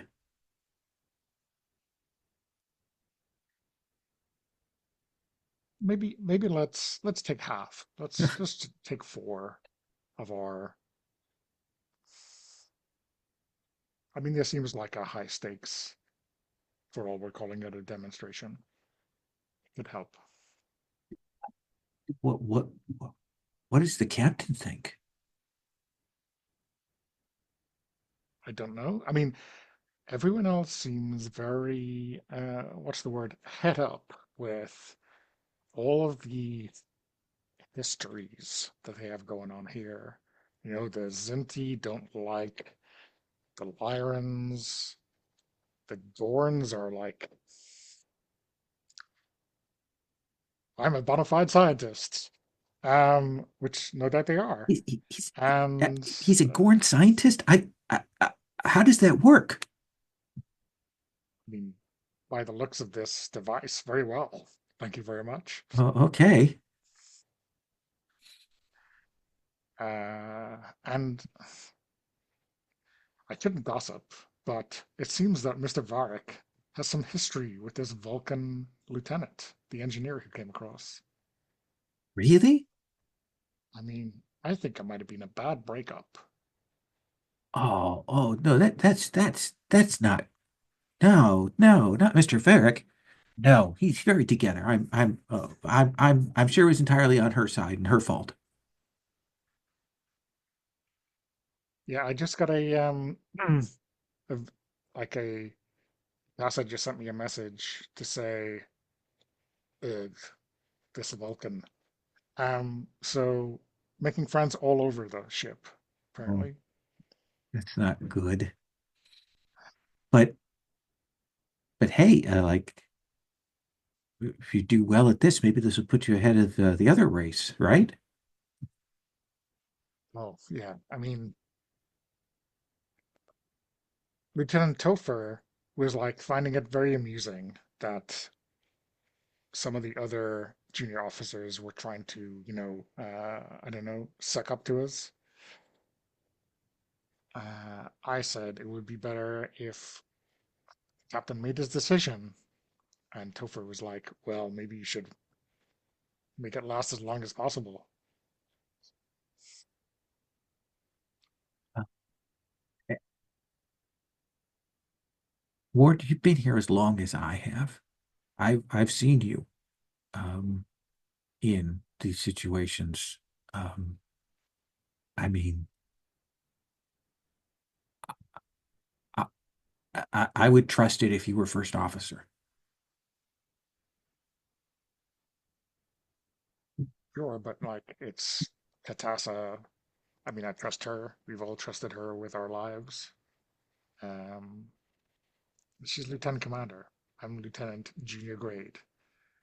So I think I would feel bad if I got Yeah. bumped into EXO The ahead only of reason her. you're lieutenant junior grade is because this crew, like the ship itself, is kind of haphazardly put together. I know. Uh, Last mission out, I came to the bridge and Tatassa was at the helm, and I went like, "Are we that badly off for helm officers? This is not your job. You're supposed to be in engineering." Um, Well, this time you're going I to have said a to chance to myself, show off, so make it count. "Okay, uh, I'll work on retasking those probes and getting them ready so you have them at your disposal. okay, I'll check in with Commander first, just to make sure that we're okay to expend those resources." But it seems like a good bet to me. So let's have you like do a kind of a prep roll here, something like engage the mechanics. Um, what do you think you want to roll to kind of create a trait here, and like what do you think is appropriate? Yeah, I mean, is this? I mean, I'm thinking astronavigation, Yeah, um, just in terms of balancing safety with speed. okay. I think let's say reason plus con to do this prep, but with that Sure. focus being appropriate. Uh, Um, yeah, yeah, I think that makes sense. um, yeah, What's our difficulty? let's say, ooh, people gave me some threat. So let's say difficulty 3. Okay. Spend a threat to bring that up from 2 to 3 to create this trait. And ooh, I mean, there's momentum in the pool just sitting there. It is. So let me take that. Okay. So difficulty Uh, 3, you've got a focus that gives you a crit on a 4 or less. You need a 13 or less generally, and you are assisted by the ship. right. Oh, and one thing I had forgotten about is mechanic talked. I said before the ship doesn't have focuses. It doesn't have focuses, but it always crits below its department. Right. So for this, I think this is going to be since you're calculating stuff, computers plus cons. So a 14 or less with a 4 or less being a crit on that. Let me roll my 3 dice first. Okay. Did anything happen? No, Not yet. it's just rolling. Oh, There okay, it there we goes. go. So Wow. 2, 4, whoops. Cool. So you get 5 successes on that first roll. And let me roll one die for the ship at Yep. 14.4, you said? Yep. It's very slow, but I think It we've just is. seen I don't know why it's being this that way. it will roll eventually.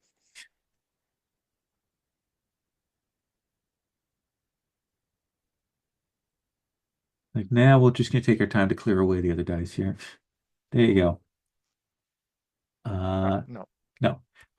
But you've got 5 successes, which means that you get to create a trait, and then you've got 2 momentum. You could use that to create a second trait. You could use that to obtain the information. You could put that in the pool. Um, well, let's just create the trait and then I will feed the pool. Uh, Okay. What do you want to call that? the trait, I think, is this something like sh shortcut or no. Uh,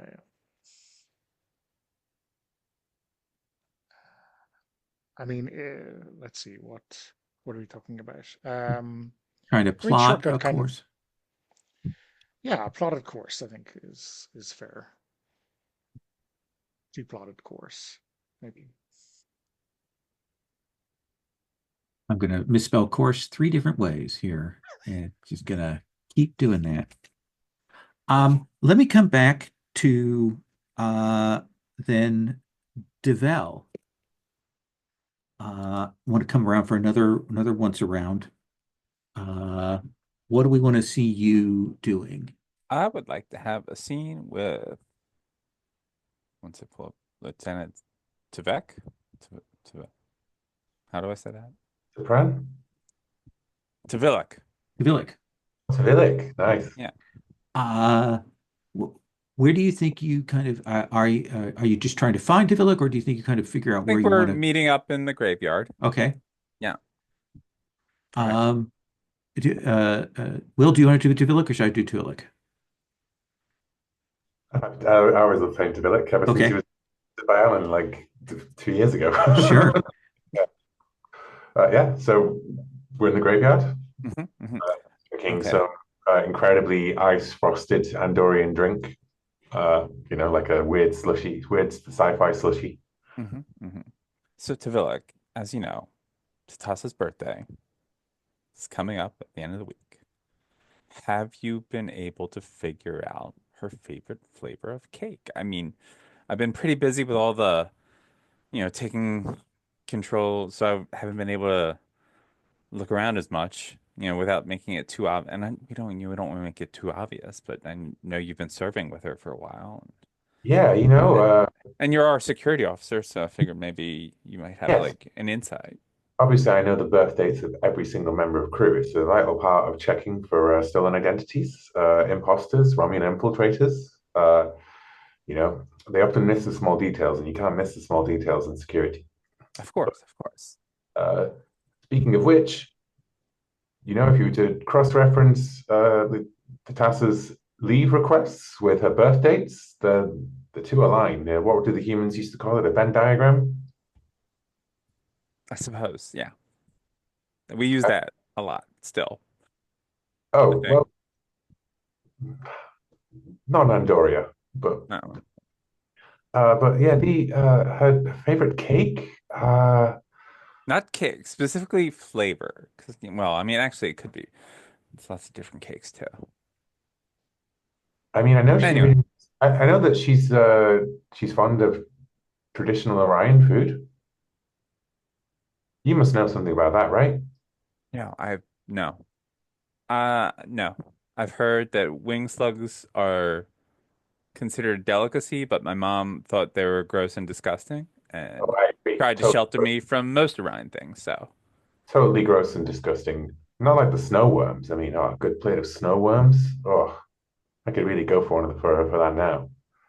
and she looks a little bit greener. It's just like, okay, sure. To each their own. Are you trying to? I mean, Tatas is quite a private person. I know. She's been like so private ever since like we met, and it's like I'm just trying to like, Came so throw a nice surprise, like brighten up her day. It's got to be hell and, dealing with everything that's been going on as of late. Yeah. Have you tried asking her? I don't, I haven't, but also that would ruin the surprise. Yeah. I'm not sure Tatasa likes surprises. Who doesn't like a surprise? Probably people who've been surprised by their commanding officer Who trying to doesn't? Okay, for that a is crime. fair, but that is different than like a party celebrating a friend and coworker. I mean, I'm with you, but of course, being insecure, I'm not. Nothing surprises me. Well, yeah, sure. All right. I mean, I could. Do you think I should? Why don't you ask Mr. Barrick? I mean, I hear he's really got away with people. There was an ensign telling me about how he really helped them with their relationship problems. Okay, but wouldn't that be patient doctor privilege? I don't think he'd be able to divulge any information Oh regarding. no, could advise you on how you should, manage your interpersonal problems. It's not an interpersonal problem. I mean, you're telling me you're too scared to talk to her, Devel. I'm not what I'm just trying to throw a nice surprise party. Well, what would be more surprising than whatever you come up with, free of any information They whatsoever? they should I hopefully they will like the surprise party. Well, Specifically the cake that I want to try and make something that they would like. you're gonna make it yourself. Well, I mean, I'm going to try. You're not gonna get it replicated. Uh, no, that wouldn't taste the same. I didn't know you were a cook. Well, I mean, little things here and there. I brew my own coffee from time to time, although I'm running low on beans thanks to Ward, but Yeah. that's Well, I okay. mean, That's okay. if you're gonna bet them at the poker table, then you're gonna lose them. You know. Wasn't really a bet, that was a gift, but no, they asked for that's not relevant. Well, I just, everyone, I have not met a single person who doesn't like carrot cake. did you say carrot? Carrot cake, yes, that's what it's You called. you mean carrot cake? Is this all right? Is there a different Botany and cuisine was never really my field in the science division. Okay. All right. Presume it's some sort of weak earthling plant. Yeah, orange. Orange. Plants Yeah. that are orange. Oh, okay. I'll have to look into this. I'm going to cut there Mhm, on mhm. that. Mr. Varick, uh, that conversation you'd hoped would go stronger did not go as well as you wanted it to. What scene do you want to call now? Uh,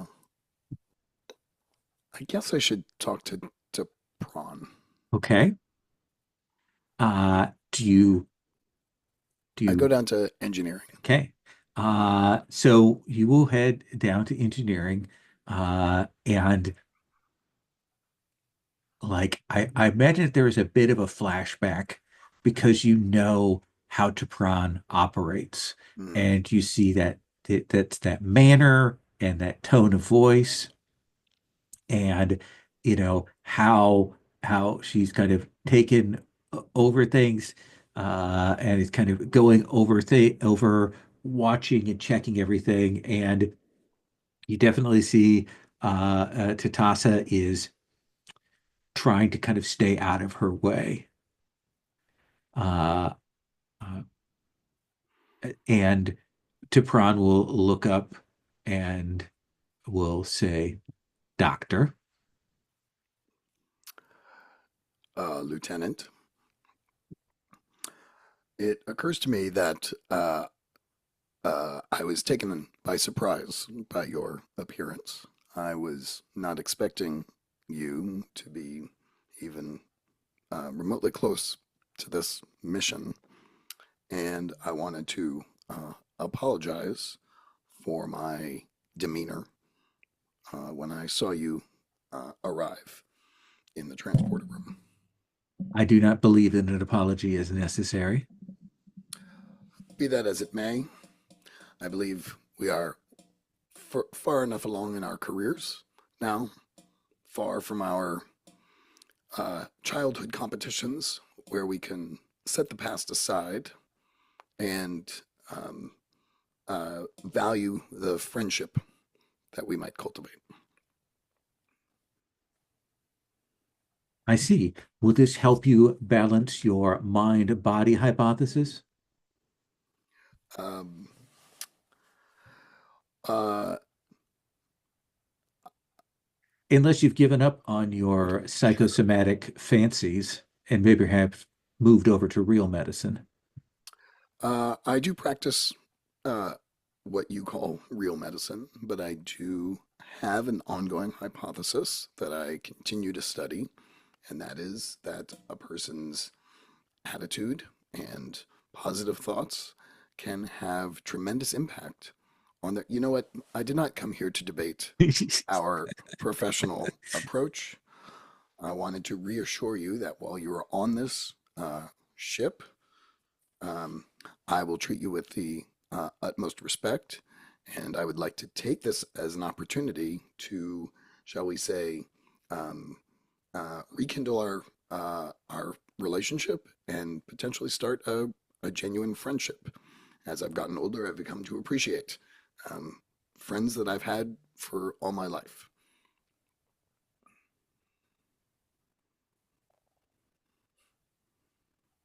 We are not friends. I understand, and that is why I would like to start a friendship. I think this is a chance. Let's have you make an insight roll here. That was what I was hoping you would say. I'm sort of going for a trait Okay. that is like insight into her, Okay. because I might want to cash that in later if things get. Yeah. So I think this is, we're using I don't think your focuses are going to apply, but I will let you use science or medicine on that roll. Does that seem fair? Yeah. Um, so I guess my question is, does the fact that we both studied at Vulcan Science Academy, does that trait help me out at all? Or the fact that we're both Vulcan? Ooh, interesting. Yeah, I think that's fair actually. Using that Vulcan trait and Vulcan Science Academy trait to that. So yeah, difficulty is a 1. Great.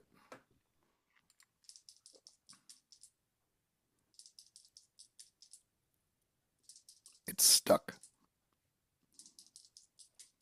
It's just, oh, here it goes. Oh, So I believe that is 2 successes.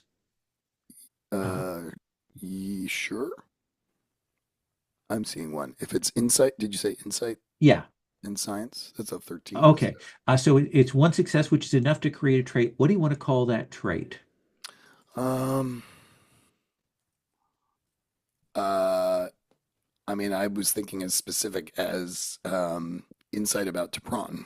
Absolutely. Is that reasonable? And to give that some context for you, I think there is a moment like like something else is going on here. I think as I'm talking to her, I'm reading the room a Mhm. little bit and getting a sense of how she's been treating other folks, and um, maybe getting a sense from sort of the work that she's doing, whether she's sort of trying to cover her tracks or do anything that's, I mean, I don't know that she's untrustworthy, but I'm trying to kind of glean as much information as I can.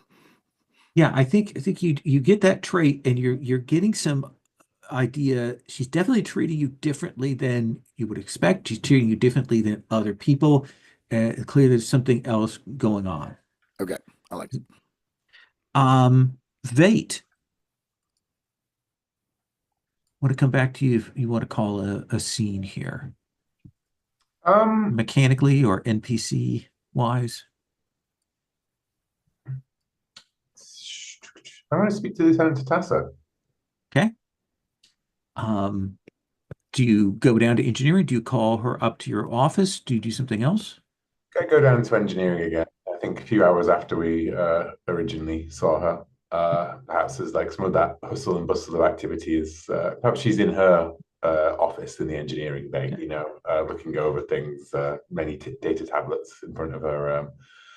Ensigns bustling around doing work. One of the ensigns is about to go into the door, and then Bay just puts a hand on his shoulder and quietly pushes him away and steps inside. Lieutenant Tacit, Chief. Captain, sorry, I'm going over I'm cross-checking. There's some. I, I, I, I'm trying to confirm everything that we know about this device, so that we can use it to highest efficiency. I appreciate that, and I appreciate your patience with Lieutenant Pran earlier. I just want to remind you that you are the Chief of Engineering on the Kintsugi. I know you have issues. I can tell you right now that the engineering team's morale has never been higher than under you.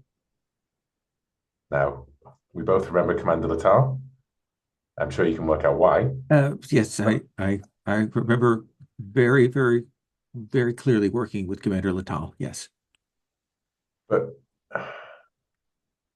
I know that when you came to the Kintsugi, it wasn't an ideal situation, but you've been here with us for some time now, and I think that everyone here trusts you, Tatassa. Everyone here knows you. Everyone here knows that you're good at your job and that you're in charge of engineering.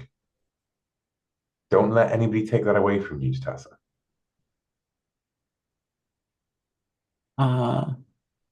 This feels like a presence role. Sure, why not? I think we are trying to generate a positive trait here for her, trying to motivate. Presence plus command. 13.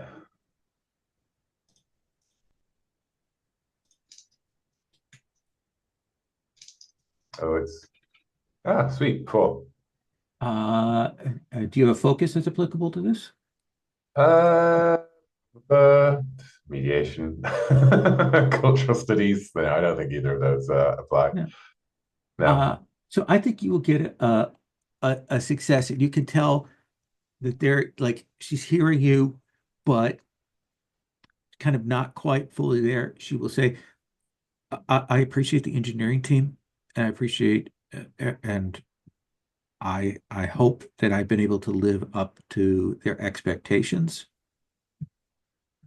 And I'm working hard, and I hope I can live up to the expectations of T'Prang and to Ward and everyone and so on.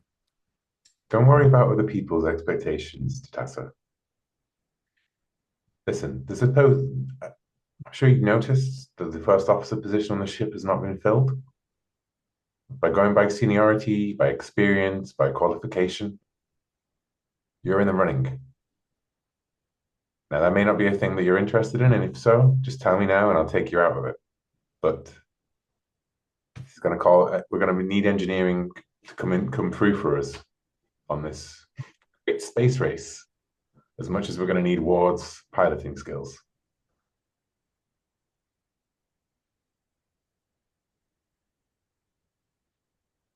She'll pause and she will say,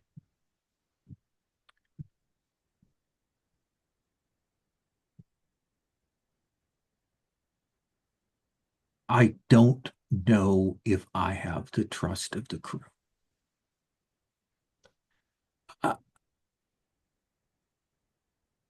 I need to go through these. We have a deadline, Captain. I need to go through the last of these materials before. I appreciate that. Tassa, keep up the good work. Oh, and by the way, I hear your birthday's coming up. See her flinch. Who? Oh, yes, my command log. Yes. Don't worry. If you request leave again, it's consider it approved as long as we're off mission. I suspect the timetable means that well, we'll see. I probably will still be on duty. I've tried to avoid that before. Of course. Well, there's a good hiding spot uh, just at the back in Cargo Bay 3. I'm well aware of it. Uh, let's come. Did that create a trait, or did I need 2 successes to create a Need two trait? successes for a trait. Fair enough. So I think you got a little bit of insight, but not. Here's what I want to do. I want us to take a second break, take 5, and then we're going to come back and I'm going to talk to you about the structure. I want to give Ward another chance if there's anything that you want to do before we go, and I want to talk about the sort of challenge structure mechanically for what we're going to do for this first leg of the race, because I definitely want to get through that. So let's take 5 and come back, okay? So, uh, there's this first leg. I think we see all 4 ships that kind of maneuver into position there. Um, we see, the different colorations and lighting on them. I think that, there's a very much a feeling of weight to the Gorn ship as it kind of comes along, and the Lyran ship is kind of a catamaran, and it's kind of moving a little bit more back and forth through there. We can see, the stellar glow and the crackling and the asteroid fields in the distance. I think on the actual display screen on the ship, we can see that there's some, when they do the sensor static thing, sometime to kind of show that it's not all them. But we also see an overlay from the path that you're supposed to take to get to this. There's enough room for all 4 ships to maneuver and have some gap space and to maneuver around in. But it's clearly, you're all supposed to go on the same general route. And I think we cut to the engine room where we can see this weird device hooked up to the warp core, and Fizar, doing this with his Gornish hands, and kind of hopping back and forth excitedly as everything is getting set. Uh, Devel, where are you? Are you on bridge on Science Station? Yeah. Oh, yeah. Yes. Yes. Okay. Ward, you're definitely, at your command post there. Varric, where if we cut to show where you are, where are you at?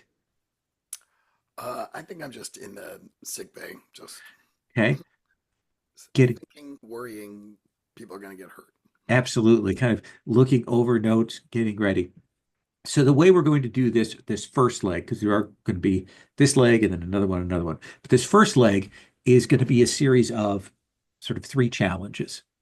And I want to do these as paired challenges. Basically, I want Ward plus uh, you will choose which character yourself or secondary character you want to have assist them. I'm going to kind of lay out what the sort of the challenge bit is.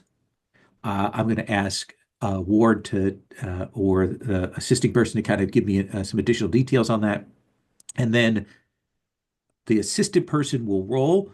Uh, it's kind of a paired action. So if it's like difficulty 6, the assist person will roll and chop that difficulty down, and then Ward will get to, close the job if you can. What happens if you miss? Well, you get behind the other ships, you take damage, maybe even a breach to your ship, that kind of thing. Does that sound like a fair way to handle this first trial? Um, Ward, when we cut to you, what is your expression? This is your element. Like, what do we see? Yeah, I think her game face is quite serious. But I think there's like, I don't know, a twinkle in her eyes because, okay, it's not that it's not dangerous because you're in space, but no one is shooting at us yet. Um, So yeah, it's a little bit of excitement, you know. Absolutely. Can Commander Vate, look around, like there's a countdown, like going down the side of the view screen, and he looks over at Ward and he says, "Well, Lieutenant Ward, for the duration of this race, you have the bridge."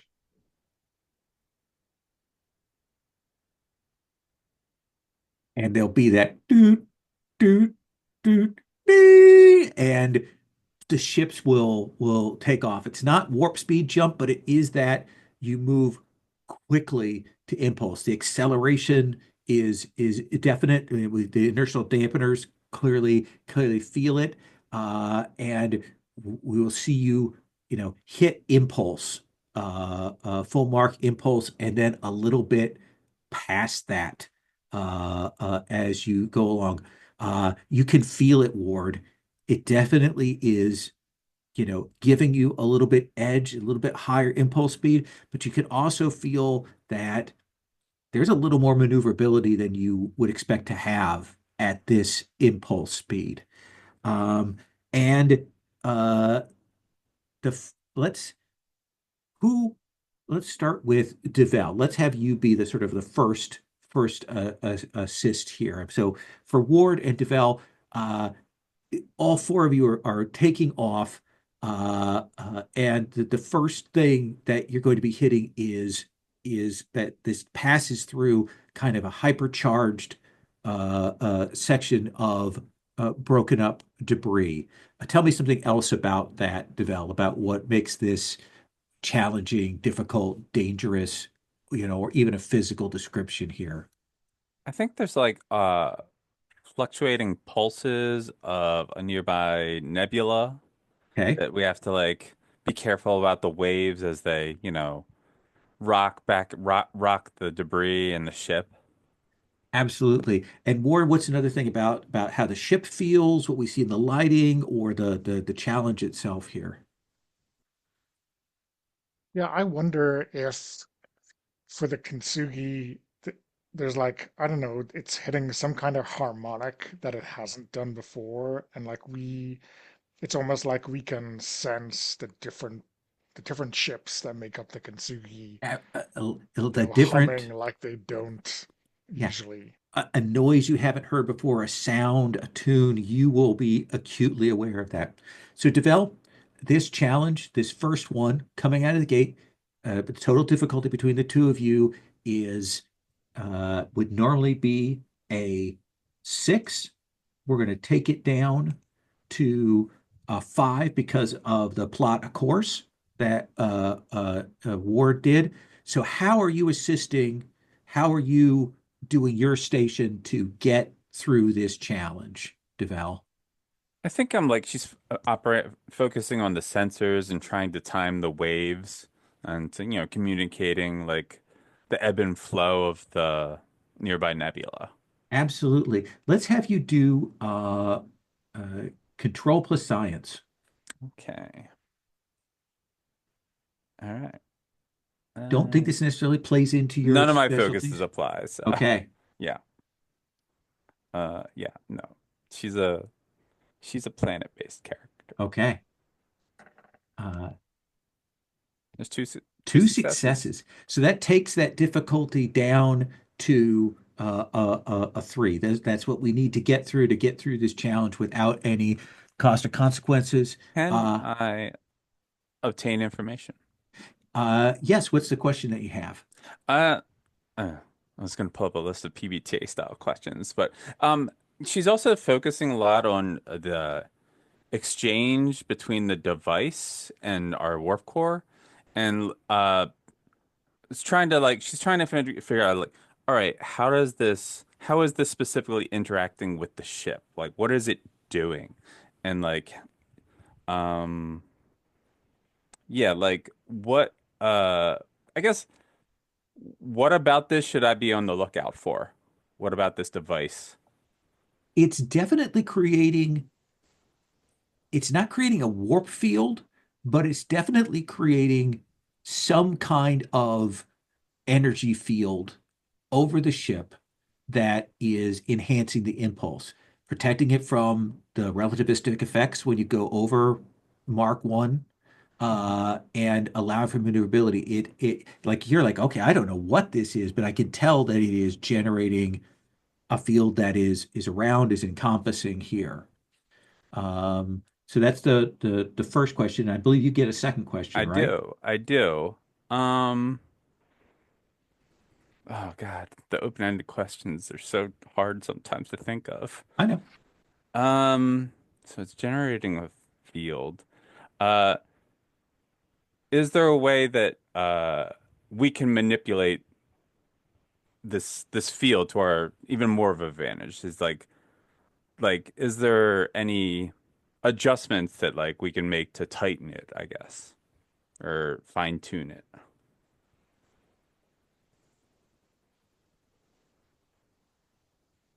It does feel to you like here's what I'm going to answer. It does feel to you that it is a little rougher and more ragged than you would like. Like you can feel it isn't as shaped as you could imagine it could be. You don't know how exactly to do that, but I think you have a sense of that is rather than it being, a tight managed thing, there's definitely a lot more bleed, uh that gives you a sense of, okay, there's a range of things happening here. Hmm. Okay. Okay.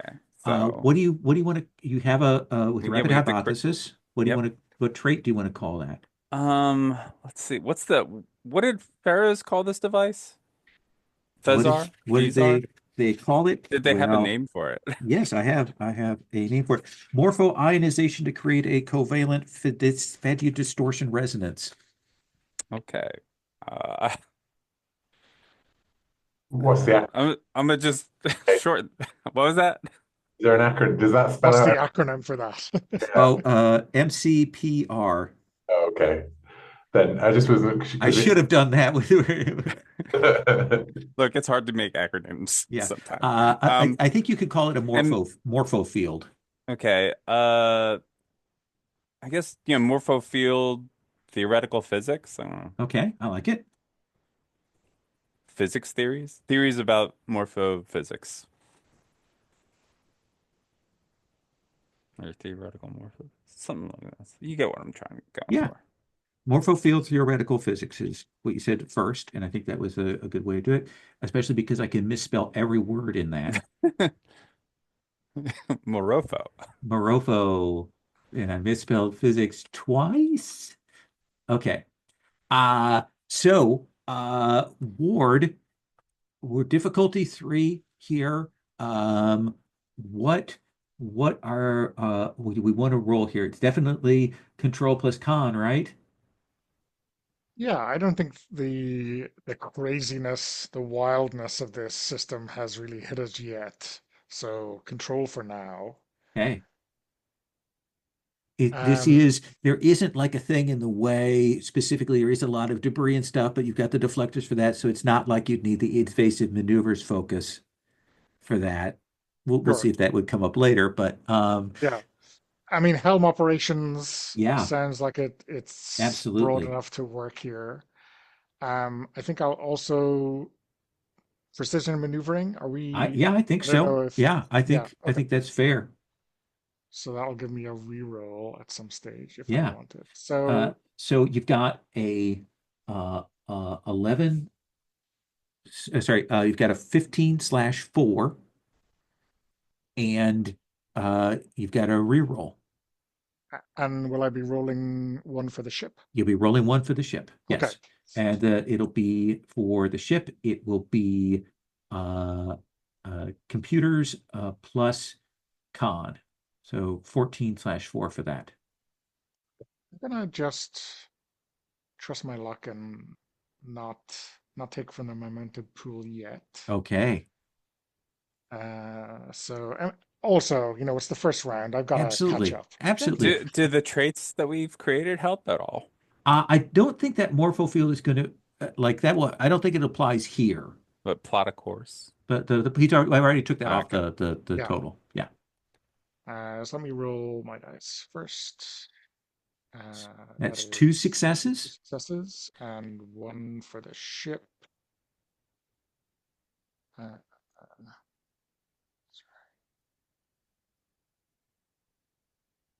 So that's 3 successes. Did you want to re-roll one of those successes to try for better? I think I'll be happy with 3 successes for now. Okay. All right. Though I have some extras. So, flight controller, when I succeed at a contact task to pilot a starship, I generate 1 bonus momentum to be used on Okay. that task. Absolutely. Do you want to obtain information, Yeah. or do you want to get ahead of the other ships? Um, Essentially, that bonus momentum it like will give you the edge in the race for this leg. okay, I'm inclined to ask a question about one of the other ships to see Okay. how they're coping. So maybe Sure. Shansata, the Lyran pilot. I'm kind of curious, you know. I've The got other something ships, riding on it. yeah, I think the other ships are staying very much in their lanes. Like the Gorn and the Zinti ship, their pilots are very much, okay, let's keep it steady, keep it steady, keep it steady. The Lyran is hot dogging it. They are moving around. They're clearly trying out the maneuverability of this. Their ships are highly maneuverable. They're clearly at this high impulse. They've got more maneuverability, and they are doing that thing where they're coming just close enough to set off your proximity alarm and then pulling back, kind of thing. You have the sense that of the 3 other ships, that's the only ship that has as a pilot that maybe is as good as you. If the others want to do better, they're going to have to push down the engineering side. Um, does that seem reasonable?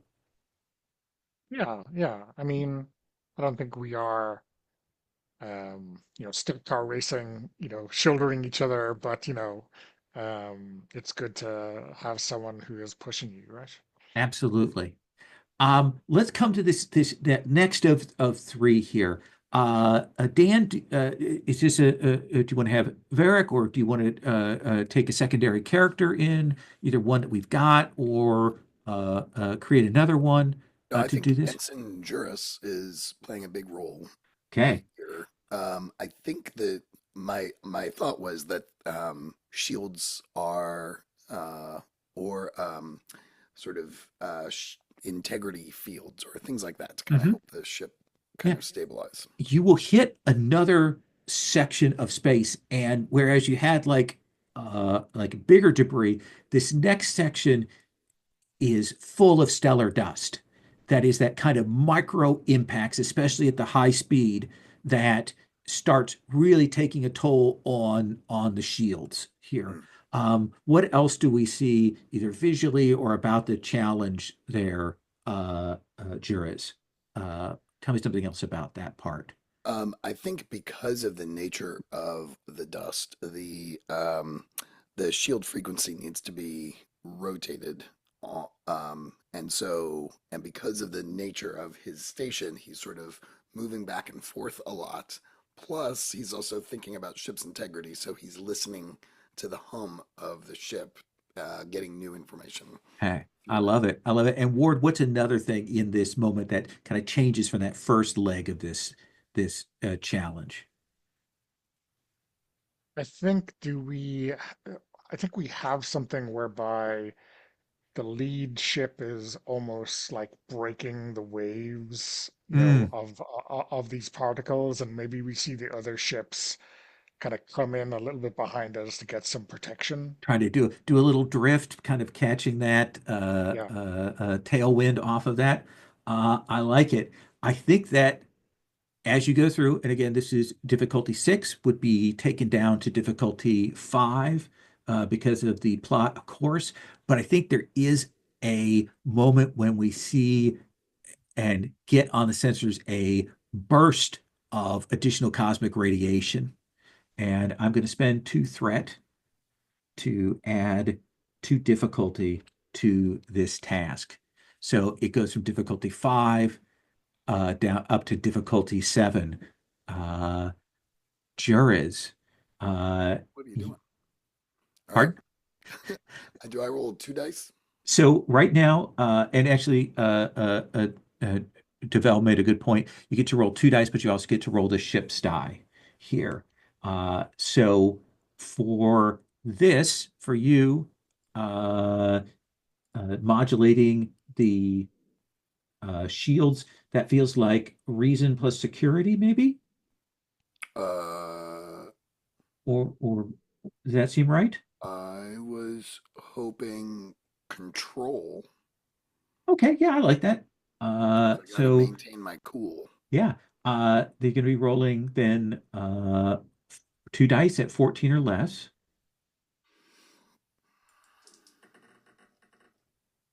Nice. Two So successes. we've got it down to a 5, and then you're going to roll the ship's die. And the ship's die, you're going to be rolling structure plus security, so an 11 or less.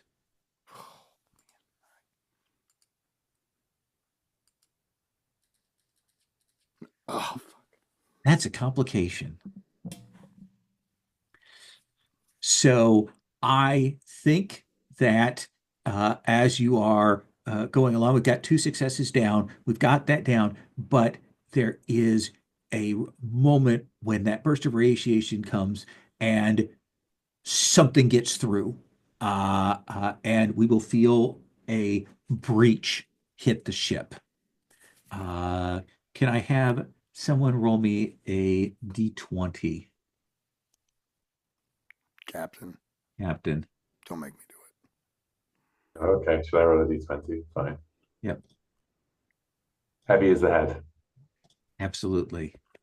16. 16. Hold on a second. Let me find the table for this. I should have pulled this up beforehand, but I'm kind of a dummy.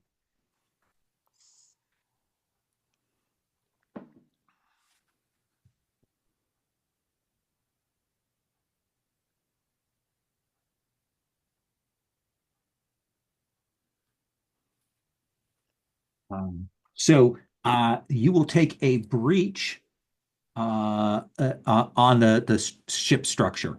Okay. So I'm going to make a note kind of on that system. We'll put a little X through that. Um, uh, if you take 2 breaches on the ship structure is going to be crippled. Just to tell you that if you get 4 total breaches, the ship is destroyed. Um, so that is what's going on there. But difficulty is down to 5, Ward. But you'll feel that like that the ship, we get the shake. We get the full like Star Trek shake. Everybody's in their cons. We see Varric down in Med Bay. Everybody's thrown around. The inertial dampeners are off. There are all kinds of things. Little crackles from on the boards. At least one of the consoles explodes in sparks. Uh, so what are you doing here, Ward? I mean, pushing the throttle to 11, I think, Okay, I think this will definitely be daring instead of control. okay, Um, I mean, it's best to get through these things quickly, right? absolutely. Daring plus con. I think your focus still applies here. Uh, Yeah. Now, I'm also uh, hoping. So in Navigator, it says when you maneuver a starship through difficult or dangerous terrain, you may spend 1 momentum to ignore a complication suffered. would you like to spend a momentum to ignore that breach?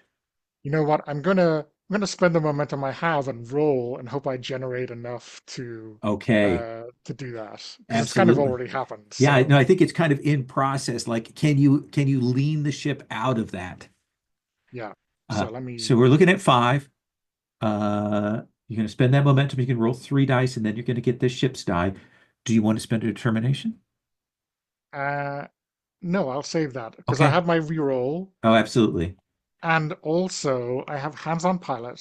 I think this might be evasive action, Uh-huh. given that we're getting punished. So that doubles the focus range for the ship die. Ooh, okay. So which you want to roll your first, your 3 dice or the ship's die? I'll roll my 3 first, and Okay. then we'll see where we are. So that is 4 successes. 4 successes. We've got it down to one there. Roll the ship's die. Okay. And that is 2 more successes. 2 more successes. So you have a momentum. Are you spending that to ignore the breach? Yeah, I'll spend that immediately, and let's um that breach we were suspecting was going to tear the ship apart. It's not as bad as it first seemed, right? What do we see on screen? What is it that we see you doing? Is it a particular turn? Is it falling back against somebody else's wake? Like, what's the maneuver here? Yeah, I think um we see Ward like rotate the ship so that, the side with the breach is further away from the kind of the oncoming waves. And then I think we see the ship kind of slide back and then like almost like surf on the wake of the other ship to get this kind of um strange slingshot out of Excellent. them, moving up the outside, as it were, of the line. And you are heading forward. And I think that's the point at which you suddenly get like sensor alerts from those probe being sent out that there is an unexpected gravity well just ahead in the path. Tell me something else. How do we know, or what do we see, Commander Vade, about this gravity well? Um, I think you can see that it's like it's sucking in like the debris and everything around it, and it's moving in a constant like looping swirl, twisting and tangled of planetary rock, Nice. and not just planetary rock, a few shipwrecks in there as well. Okay, yeah, yeah. Scrap and ships kind of swirling around in there. Klingon bird of prey, right? Is it? DS9, a D9 and D7s and bits and pieces from the old war. And Ward, tell me something else about this gravity well here. That is the last challenge. I mean, I think the amount of information, the amount of data we're getting through from those probes that Farga has sent out is like so short that they're just getting crushed, like almost upon launch, right? Um, Absolutely. we get this tiny uh, light beam spurt, and then it's gone, crushed to oblivion. I love it. I love it. Difficulty 6. I will spend one more of my threat since you gave me some, so I can have 5 for next time, and take that up to difficulty 7. Commander Vate, what are you doing to inspire, to help, to get to chop away at that difficulty? Well, I actually think it might be one of the supporting characters, Okay, who are we bringing on? and I think it may well be Lieutenant Commander Tatassa, Okay, uh, who I think is going to down in engineering as the ship shakes, and she's got her view, like her readouts in front of her, uh, and there's the ships, they're all watching the race as well, right? Like right. the different shots, it's like shots of the ships, like over from the view cameras and everything like that, the different ones, and then there's the overall racing, and then the gravity well thing pops up on there, like fed in from the display.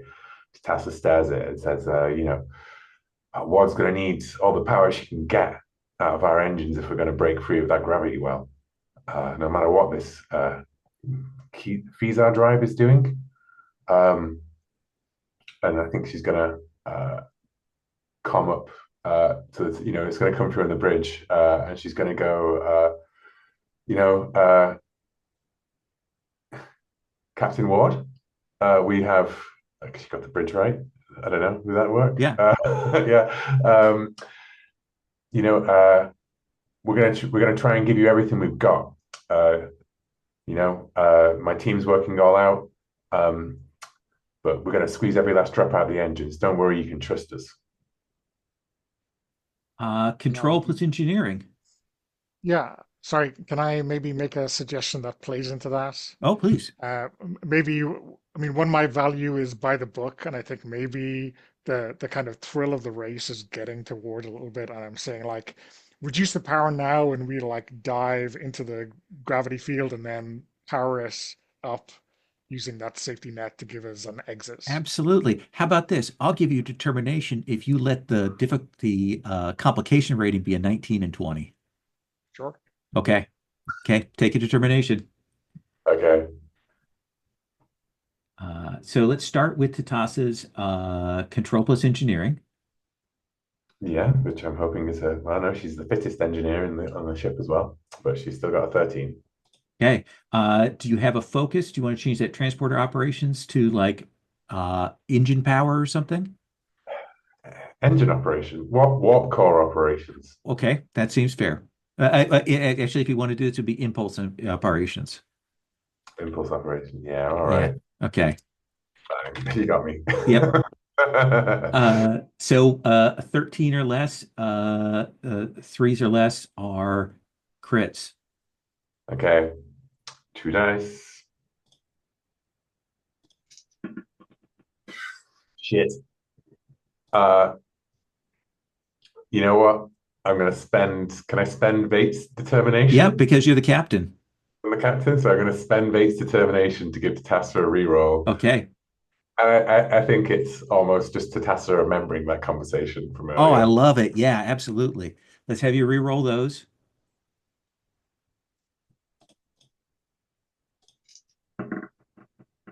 Oh, 6 and a 1. So that's three successes. Nice. But three successes there. So we go down to a 4. You've still got the ship's die to roll, which we established is going to be for the ship, it would be engineering plus engines. So a 13/2.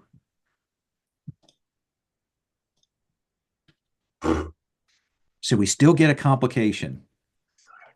Got that. We're down to a 4 there, but we've still got that complication on there. And roll me another D20, Commander Vate.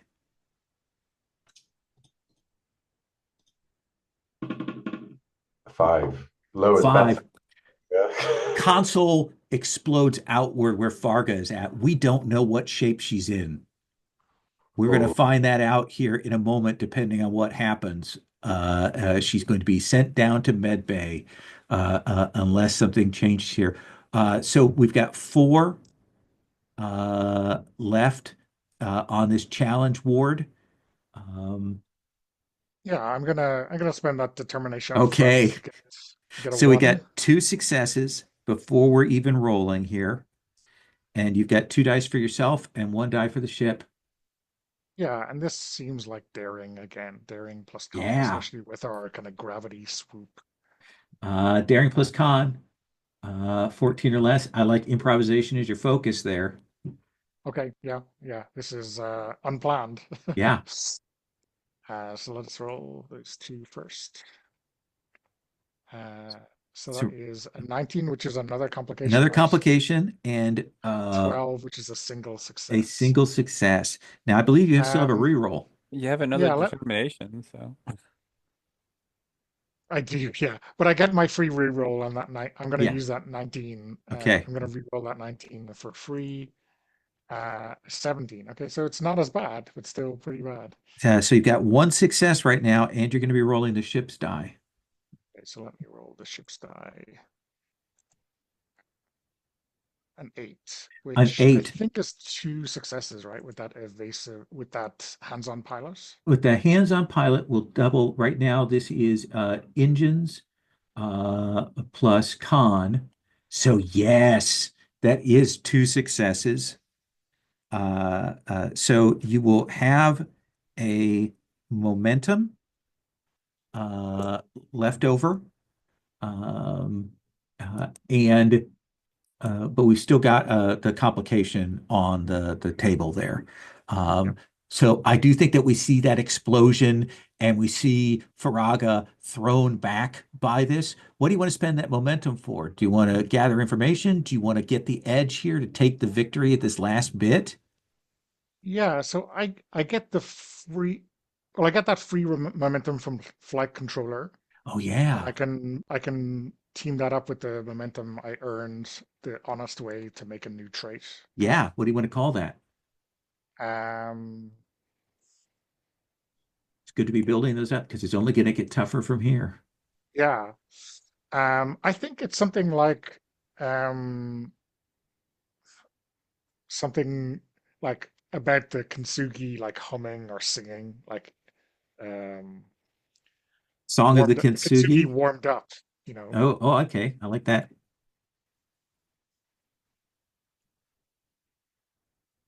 And of course, I think we hear, a medical team to bridge as you come out. I think that it's like you didn't spend to get ahead. So I think it is the Lyran that ends up like just a few nanoseconds ahead on the thing.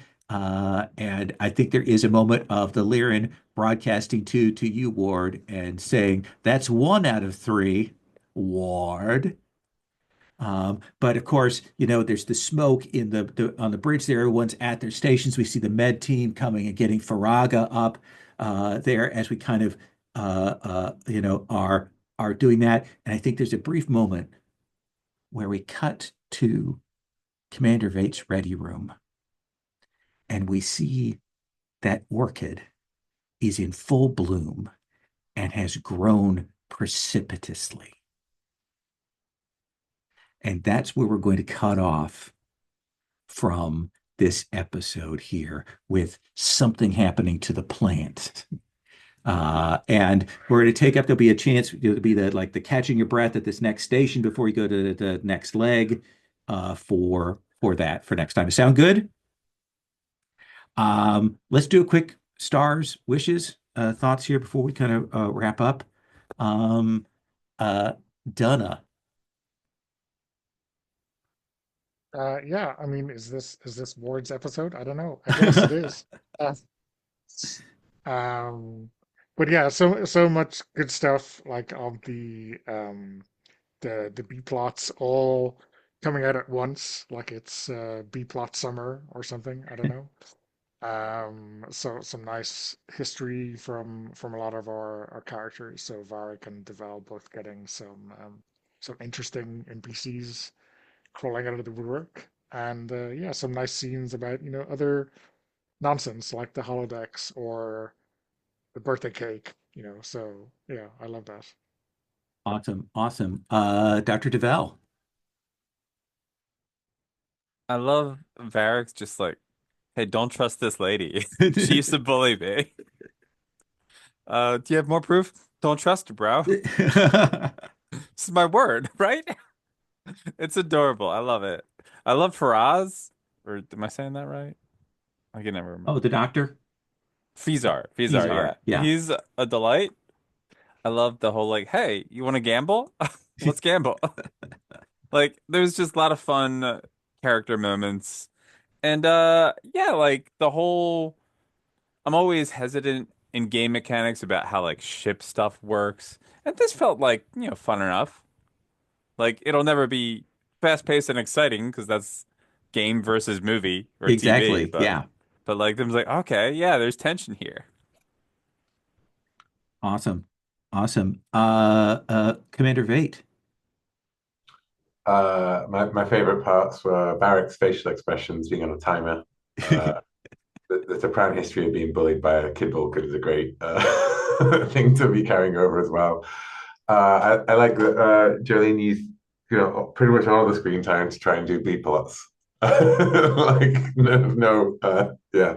Um, and this is Ward's episode. Like, I am so glad that Ward is such a piloting machine, and I think it's great to finally have that come into effect in like so over and over and over again, right? Because like we did a little bit of stuff with ship combat and movements and stuff in previous ones, but this is a full-on like mechanical gauntlet, which is great.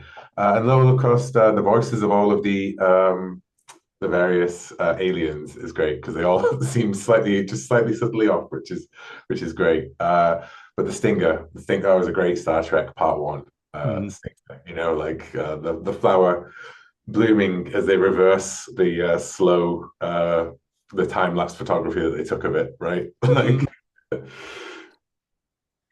Nice. Nice. And Varric. Yeah, that was really fun. Uh, these characters are really coming together. I love the secondary characters too. Hmm. Those have been a lot of fun to play.